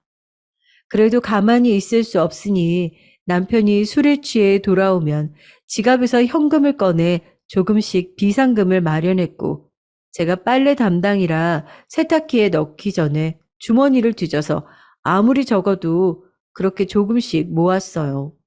시장에 가서 장을 볼 때도 조금씩 더 샀다가 다시 시장 가서 반품하고 그 돈을 모으기도 했으니 완전히 당했다고는 할 수 없네요. 이렇게 소소하게 저는 비상금을 모으며 딸이 더 크기 전에 도망가서 친정엄마와 살아야지 생각하고 있던 어느 날 일이 터지게 됐습니다. 친정엄마는 아버지가 돌아가시고 혼자 작은 집에서 혼자 살고 계셨어요. 엄마는 실어증에 걸리시고 우울증도 크게 걸리셨는데 무엇보다 식사를 많이 챙겨 드시지 않았습니다. 혼자 살기도 했고 갑자기 회사는 없어졌고 사모님 소리를 듣다 혼자 가난하게 사는 생활이 익숙하지 않으셨을 거예요.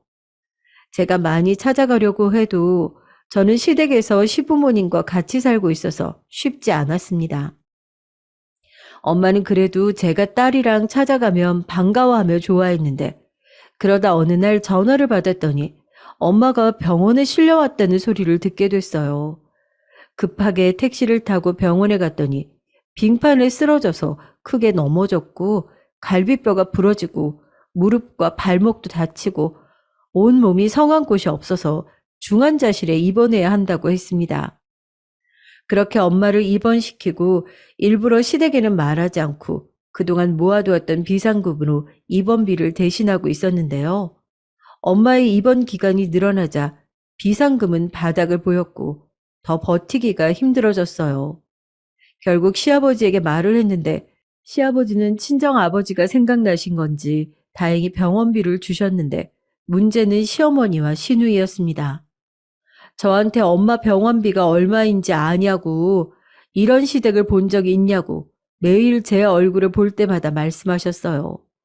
아무리 구박해도 실질적으로 엄마 병원비를 시댁이 내주고 있으니 저는 심해지는 괴롭힘에도 아무 말도 할 수가 없었죠. 남편은 대놓고 바람을 피우고 시어머니는 병원비로 저를 괴롭히고 시누이는 제 얼굴만 보면 무조건 뭐라 하고 넘어가는데도 집을 나오지 못했어요. 시댁은 그때 이제 시아버지가 슬슬 경영권을 남편에게 넘기려고 하는 중이었는데 사실 되게 불법적인 일도 많이 했었습니다. 대놓고 사기도 치고 편법으로 진짜 돈을 벌기 위해 눈이 뒤집힌 사람들이었어요. 마음 같아선 당장 경찰에 신고하고 싶었는데 그럴 수도 없었죠. 그렇게 1년이 지나 시어머니는 언제까지 엄마 병원비를 내줘야 하냐고 저에게 말하며 눈치를 많이 주기 시작했습니다. 남편하고 저는 말도 잘 안 섞기 시작했고 시누이는 결혼해서 나갔는데 결혼 전처럼 시도 때도 없이 시댁을 와서 변한 건 없었어요. 사실 그때 병원에서 저에게 엄마가 수술해야 한다고 했는데 그 수술비가 몇 천만 원이 넘어갔는데도 수술을 해도 살 수 있는 기간이 길지 않다고 했습니다. 수술 성공 확률도 낮았고 그냥 나이도 있으시고 편히 돌아가시게 하는 것도 좋다고 의사는 저에게 말했는데 저는 딸이니까 자식으로서 그래도 마지막 남은 희망으로 수술을 하려고 했어요. 하지만 제 부탁을 시부모님은 들어주지 않으셨습니다. 아니, 이제까지 들어간 비용도 얼마인지 알기는 해? 양심이 있으면 수술은 하면 안 되는 거야. 시어머니는 특히 저에게 삿대질까지 하며 화를 많이 내셨어요. 남편에게 부탁해도 그만 엄마를 보내주라고 하며 돈 부탁을 하지 말라고 했고요. 우리 아버지 회사를 먹고 생긴 돈이 엄마 병원비를 다 내고도 남았을 텐데 시댁 식구들의 반응에 상처를 받았습니다. 우리 엄마가 아프게 된 이유도 사실 시댁 때문이잖아요. 원래 같았으면 우리는 행복하게 살고 있었을 텐데 진짜 원망하고 원망했습니다. 엄마는 소리를 내지 않고 입을 벌려 저에게 집에 가고 싶다고 하셨고 결국 수술을 포기하고 퇴원하고 엄마가 혼자 살던 집으로 오게 됐어요. 그러다 급작스럽게 엄마와 저는 아빠 산소에 가게 됐는데 진짜 무작정 결정해서 간 거라 시댁에 연락도 못하고 갔죠. 아빠 산소 앞에서 엄마는 이제 아빠를 보러 가고 싶다고 하셨고, 저는 진짜 무슨 말을 해야 할지 몰라 아무 말도 하지 못하고 있는데 전화가 울려서 받았더니 시어머니였어요. 받지 않으려다 한숨을 쉬고 받았더니 시어머니는 냅다 이유도 물어보지 않고 소리를 질렀습니다. 너 도대체 어디야? 집안일도 안 하고, 지금 뭐 하는 거야? 당장 들어와서 밥해. 어머님, 저 지금 친정엄마랑 아버지 산소에 와 있어요. 금방 들어갈게요. 거길 왜 가? 아유, 쓸데없는 짓 그만하고 집으로 와. 아버지 산소에 온 게 쓸데없는 짓이라니. 이 말을 듣고 진짜 피가 식는 기분이 들었습니다. 텔레비전에서 보면 화가 나면 소리를 지르고 온 몸을 부들부들 떨고 그러는데 저는 놀랄 만큼 침착해졌어요. 엄마한테 갔더니 걱정스러운 눈으로 쳐다보기에 저는 아무 일도 아니라고 하고 밤까지 같이 산소 앞에 있다가 엄마를 집으로 모셔다 드리고 시댁에 갔습니다. 시부모님에게 가서 그냥 잘못했다고 해야 하나 생각하며 시댁으로 갔는데 시어머니는 제가 아무리 문을 두드려도 문을 열어주지 않았어요. 심지어 남편 퇴근이 그날따라 늦어서 저보다 늦게 집에 왔는데도 시어머니는 남편만 들어오게 하고 저보고는 아버지 산소 앞에서 평생 살라고 악담까지 퍼부었습니다. 그날은 매우 추운 겨울이었는데 저는 밖에서 덜덜 떨며 결국 들어갈 수가 없었어요. 엄마 집으로 갈까 생각했지만 안 그래도 아픈 엄마에게 걱정만 더 주는 꼴이 될까봐 그러지도 못했습니다. 그리고 밖에서 덜덜 떨며 시댁에서 남은 인생은 살 수 없겠다 생각했어요. 아침에 시아버지가 출근하고 집으로 들어갔더니 시어머니는 왜 들어오냐고 평생 들어오지 말라기에 무시하고 방으로 들어가 얼마 있지 않은 짐을 챙기기 시작했습니다. 나가려고? 그래, 다시는 우리 집에 오지도 마. 아직 등교하기 전인 딸의 손을 잡고 집을 챙기고 나가니까 시어머니는 고맙게도 다시는 오지 말라고 그동안 엄마 병원비 내준 것을 갚으라는 소리를 질렀어요. 정이라고는 하나도 남아있지 않아서 오히려 그렇게 정을 뗄 수 있게 해준 시어머니한테 고마울 지경이었습니다. 시어머니는 제가 진짜 나가는 것처럼 보이니까 또 갑자기 돌변해서 어딜 가냐고 붙잡았는데 저보고 뭘 어떻게 하라는 건지 도무지 알 수가 없었죠. 나가랬다가 나가지 말랬다가 혼자 난리치는 시어머니를 겨우 떼고 저는 딸과 함께 집을 나갔습니다. 그리고 전화를 걸어 남편에게 이혼하자고 말했더니 한숨을 쉬고 제 마음대로 하라고 하더라고요.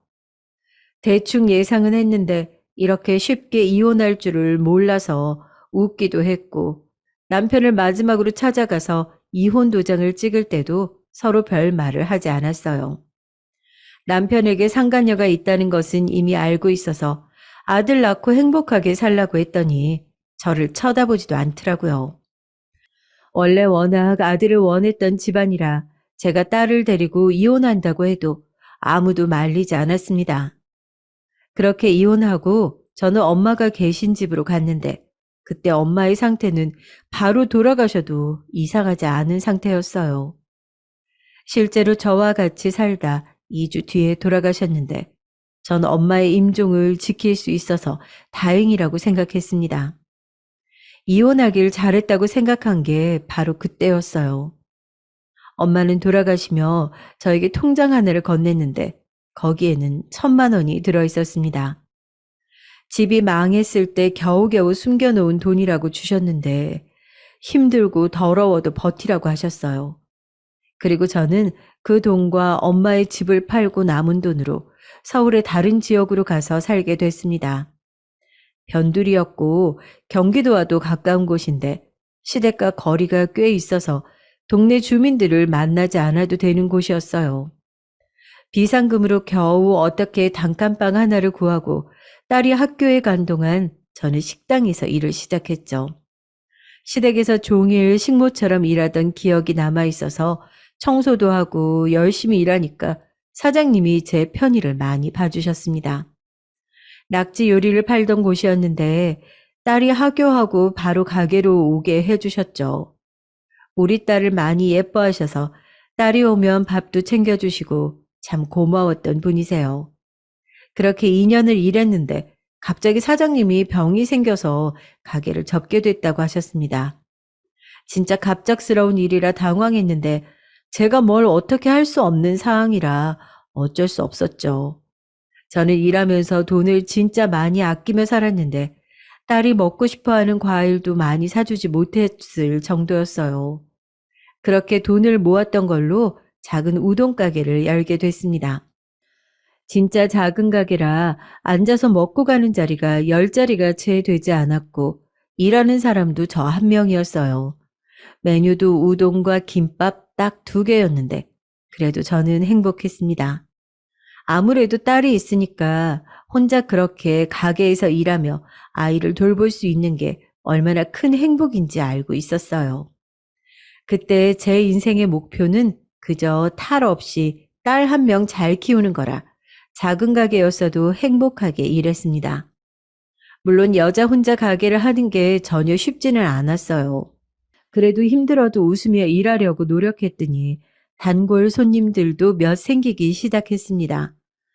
그러던 어느 날 바쁜 점심시간이 지나고 한숨을 돌리고 있었는데 문을 열고 남자 한 명이 들어왔어요. 인사를 하고 쳐다봤는데 처음에 저는 제가 잘못 본 줄 알았어요. 다른 사람도 아니고 바로 전 남편이 저를 바라보고 있었습니다. 지혜야, 오랜만이다. 여기가 어디라고 이렇게 찾아와? 난 당신하고 할 말 없어. 당장 나가. 내가 미안했어. 우리 다시 합치자.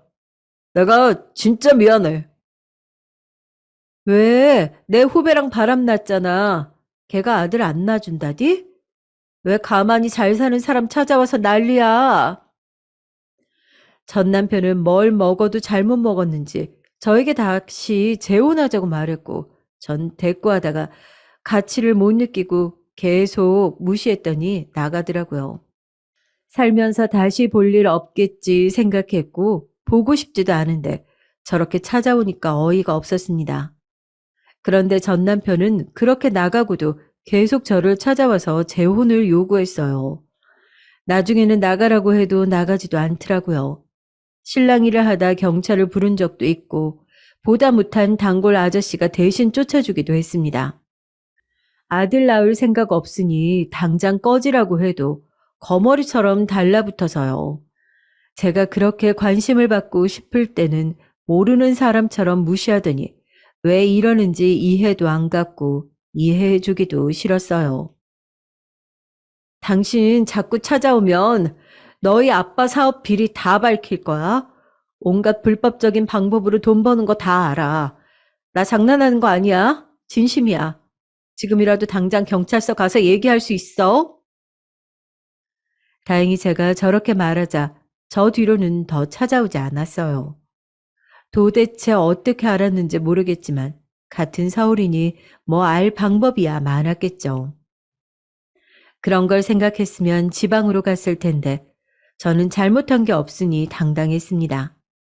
아무튼 그렇게 지내다 우리 딸이 초등학교를 졸업하고 중학교에 입학할 때쯤 저에게 황당하고 기분 좋은 일이 일어났어요. 우리 가게 단골 손님 중 저와 나이가 비슷한 남자 손님이 있었는데 갑자기 멀쩡하게 우동과 김밥을 먹고 일어나더니 저에게 가게 끝나고 뭐 하냐고 묻더라고요. 퇴근하고요? 집에 가야죠. 그러지 말고 오늘 저랑 밥 먹어요. 제가 맛있는 갈비를 파는 곳을 알아요. 마침 그날이 딸이 친구와 놀다 들어간다고 했던 날이라 저는 그분을 따라서 갈비를 먹으러 갔어요. 갈비를 먹고 바로 집에 갔는데 그 단골 손님은 그 뒤로도 저에게 같이 밥을 먹자고 종종 요청했습니다. 그 횟수가 늘면서 저도 이 손님이 나에게 단순히 밥을 먹자고 부른 게 아니라고 깨닫게 됐죠. 하지만 저는 딸이 있었고 전 남편과의 결혼 생활이 즐겁지 않아서 재혼할 생각은 전혀 없었습니다. 본인을 태평이라고 소개한 단골 손님은 저보다 2살 어렸고 무려 직업이 검사였는데 끊임없이 구애하기에 제가 대놓고 말했어요. 저 딸 있는 거 보셨어요? 이혼하고 혼자 이렇게 가게 운영하면서 돈 버는 거예요. 상관없어요. 이미 따님 있는 거 잘 알고 있습니다. 부모님이 어떻게 생각하시겠어요? 잘 키워서 검사 만들어 놨더니 애 딸린 이혼녀랑 사귄다고 알면 난리 날걸요? 그 부분은 신경 쓰지 않으셔도 됩니다. 저 고아예요. 처음에 말을 듣고 저는 당연히 거짓말이라고 생각했어요. 그냥 말을 무시하고 묵묵히 장사했는데 자꾸 계속 결혼하자고 찾아오는데 저도 사람이라 저한테 잘해주고 다 상관없다고 하는 사람이 싫지 않았습니다. 엄마도 떠나시고 시댁 식구들한테 배신당하고 안 그래도 마음이 외롭고 쓸쓸했는데 태평 씨는 확실히 저한테 큰 위안이 되었죠. 언제는 가게 마감하고 둘이 술을 마시다가 제가 술김에 어릴 때부터 결혼하고 생활을 쭉 말한 적이 있어요. 자랑도 아니고 어디 가서 제 얘기를 그렇게 한 적이 없는데 다소 충동적인 행동이었는데 저도 모르게 술이 들어가니까 말이 술술 나왔죠. 태평 씨는 제가 그렇게 말해도 말을 끊거나 하지 않고 그저 가만히 얘기를 다 들어주고 나중에 저를 안아주었습니다. 그동안 수고했다고 이제 신경 쓰지 말고 남은 인생 행복하게 살라고 얘기하기에 그때 처음으로 이 사람과 결혼하고 싶다는 생각이 들었어요. 하지만 저는 딸의 의사가 제일 중요해서 딸에게 물어봤더니 딸은 마치 그때만을 기다렸던 것처럼 제가 결혼했으면 좋겠다고 하더라고요. 전 남편과의 기억이 그다지 좋지 않았고 시댁 식구들이 딸에게 딱히 잘했던 것도 전혀 아니니 딸의 반응이 이해되지 않는 것은 전혀 아니었습니다. 그렇게 우리는 결혼하게 됐는데 결혼 준비를 하며 알게 된 사실은 태평 씨가 진짜 고아였고 유복하게 자라다 부모님이 사고로 돌아가셔서 대학생 때부터 혼자였다고 하더라고요. 유산이 있기도 했고 본인이 공부도 잘해서 검사가 됐는데 무려 제가 첫 여자였대요. 이제까지 공부하느라 바빴고 본인의 인생이 안정될 때까지 연애하지 않고 있었는데 우연히 제 가게에 와서 제가 열심히 일하는 모습을 보고 이 여자다 싶었다고 합니다. 우리는 결혼식은 올리지 않았고 그 대신 반지를 나눠가지고 딸하고 셋이서 그리스에 다녀왔어요. 거기서 서로 진심 어린 편지도 주고받고 딸과 앞으로 어떻게 살지 얘기도 하고 서로에 대해 더 많은 것을 알게 된 소중한 시간이었습니다.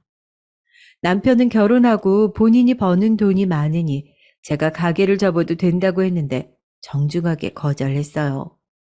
식당은 단순히 돈을 버는 수단이 아니었고 제가 인생을 행복하게 살 수 있게 만들어준 소중한 존재였습니다. 그 식당을 운영하며 남편을 만날 수 있었고 또 이미 단골도 많이 생겨서 그만두는 게 쉽지 않았어요. 사람들은 각자 사연이 하나씩 있는데 단골들이 들려주는 세상 이야기도 즐거웠습니다. 그런 저를 남편은 존중해줬고 대신 몸이 무리하지 않게 주말과 공휴일에는 꼭 쉬고 저녁 시간은 남편과 딸과 셋이서 보내는 것으로 합의를 했어요. 아침에 일어나서 남편을 출근시키고 딸을 학교 보내고 저는 가게에 출근해서 열심히 일하고 퇴근한 남편과 딸과 셋이 밥을 먹는 생활은 저를 아주 행복하게 만들었습니다. 남편 일이 바빠서 야근하는 날도 많은데 그럴 때는 딸과 남편 회사 앞으로 찾아가서 같이 근사한 저녁을 먹고 우리는 먼저 집에 오기로 했는데 그것조차 행복했어요.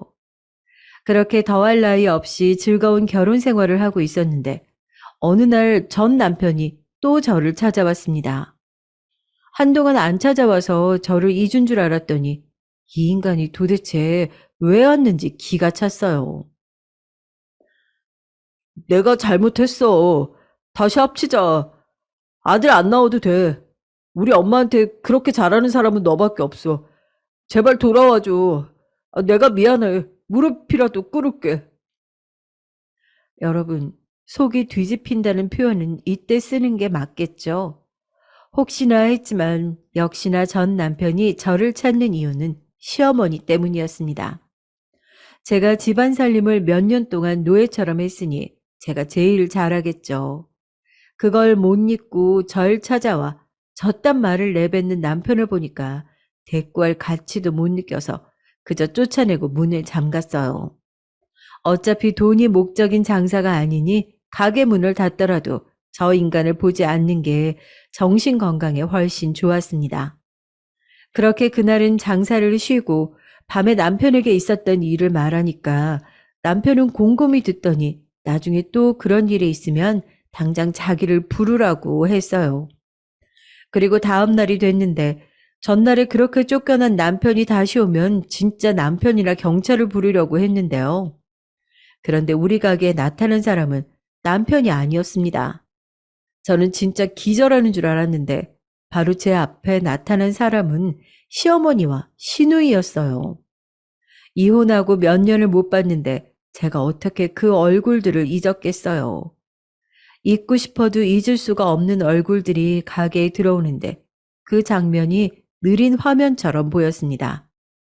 김밥을 자르다 멍하니 멈춰 보기 싫은 얼굴을 바라보는데 저를 보자 시누이가 특유의 업신여기는 표정을 짓더라고요. 마마보이인 전 남편이 일러서 온 게 틀림없었죠. 가게 크기 봐라. 무슨 화장실보다도 작네. 이러면서 재혼을 왜 거부해? 아니, 그러니까. 엄마, 너무 수준 떨어진다. 괜히 쫓아냈나? 그지처럼 하루 벌어 하루 먹고 사냐? 아유, 그냥 다시 돌아와라. 다 잊고 용서해 줄게. 가게 안에 있던 손님들께 양해를 구하고 내보냈는데 손님들은 다행히 아무 탈 없이 나가 주셨어요. 이혼하고 나와도 이렇게 시댁 식구들을 마주해야 한다는 현실이 믿기지 않았고 도대체 이 인간들이 저에게 왜 이러나 싶어서 뭐라고 한마디 하려는데 그 순간 가게 앞에 벤츠 하나가 주차하는데 그 차는 아무리 봐도 현 남편 차였어요. 남편은 차에서 내려 가게 안으로 들어오며 저를 바라봤죠. 여보, 이 사람들 누구야? 어, 전 시댁 사람들. 전 남편에게 찾아오지 말라고 했더니 자기 엄마랑 동생을 보냈네. 남편은 시어머니와 시누이를 가만히 바라보더니 조용히 명함을 건넸어요. 시어머니와 시누이는 명함을 받고 두 얼굴이 사색이 됐습니다. 검사라는 것을 보자 저를 그렇게 비아냥댄 사람들은 어디 가고 아무 말도 하지 못하는 모습이 웃기지도 않았어요. 그렇게 가게를 나가려는 시어머니와 시누이 앞을 가로막고 저는 남편에게 말했습니다. 여보, 요즘도 불법적인 방법으로 돈 버는 회사들 잡아 넣을 수 있지? 제가 이렇게 말하자 시어머니는 꿀먹은 벙어리처럼 가만히 있다가 갑자기 지금 무슨 소리를 하는 거냐고 저에게 소리를 질렀죠. 남편이 제 앞을 가로막자 또 태도를 바꾸었습니다. 우리가 미안하다. 다시는 찾아오지도 않고 아들에게도 말해서 얼굴 보일 일 없게 하마. 그리고 둘이 도망갔는데 저는 그걸 그렇게 내버려 두고 싶지 않았어요. 우리 아버지와 어머니가 돌아가신 이유도 다 저 거지 같은 시댁 때문이잖아요. 그래서 저만 혼자 알고 있던 시댁의 비리를 다 남편에게 말했습니다. 남편은 자기가 알아서 하겠다고 저에게 이제 더 신경 쓰지 않아도 된다고 했는데 나중에 얘기를 들어보니 시댁의 회사는 책임을 피할 수 없다고 했어요. 솔직히 저만 찾아오지 않거나 비아냥거리지 않았으면 그냥 눈 감아주려고 했는데 괘씸해서 가만둘 수가 없었습니다. 그렇게 검찰 조사를 받게 되니 시어머니는 저한테 연락 와서 미안하다고 엉엉 울며 한 번만 살려달라고 난리를 치더라고요. 시아버지도 이혼하고 처음으로 저에게 연락해서 과거에 미안했다고 하는데 그렇게 미안하면 애초에 미안할 짓을 하지 말지 생각만 들었죠. 그 과정을 거치고 부모님 산소에 갔는데 예전처럼 삶이 막막하지도 않고 이제 두 발 뻗고 잘 수 있어서 얼마나 좋은지 모르겠어요.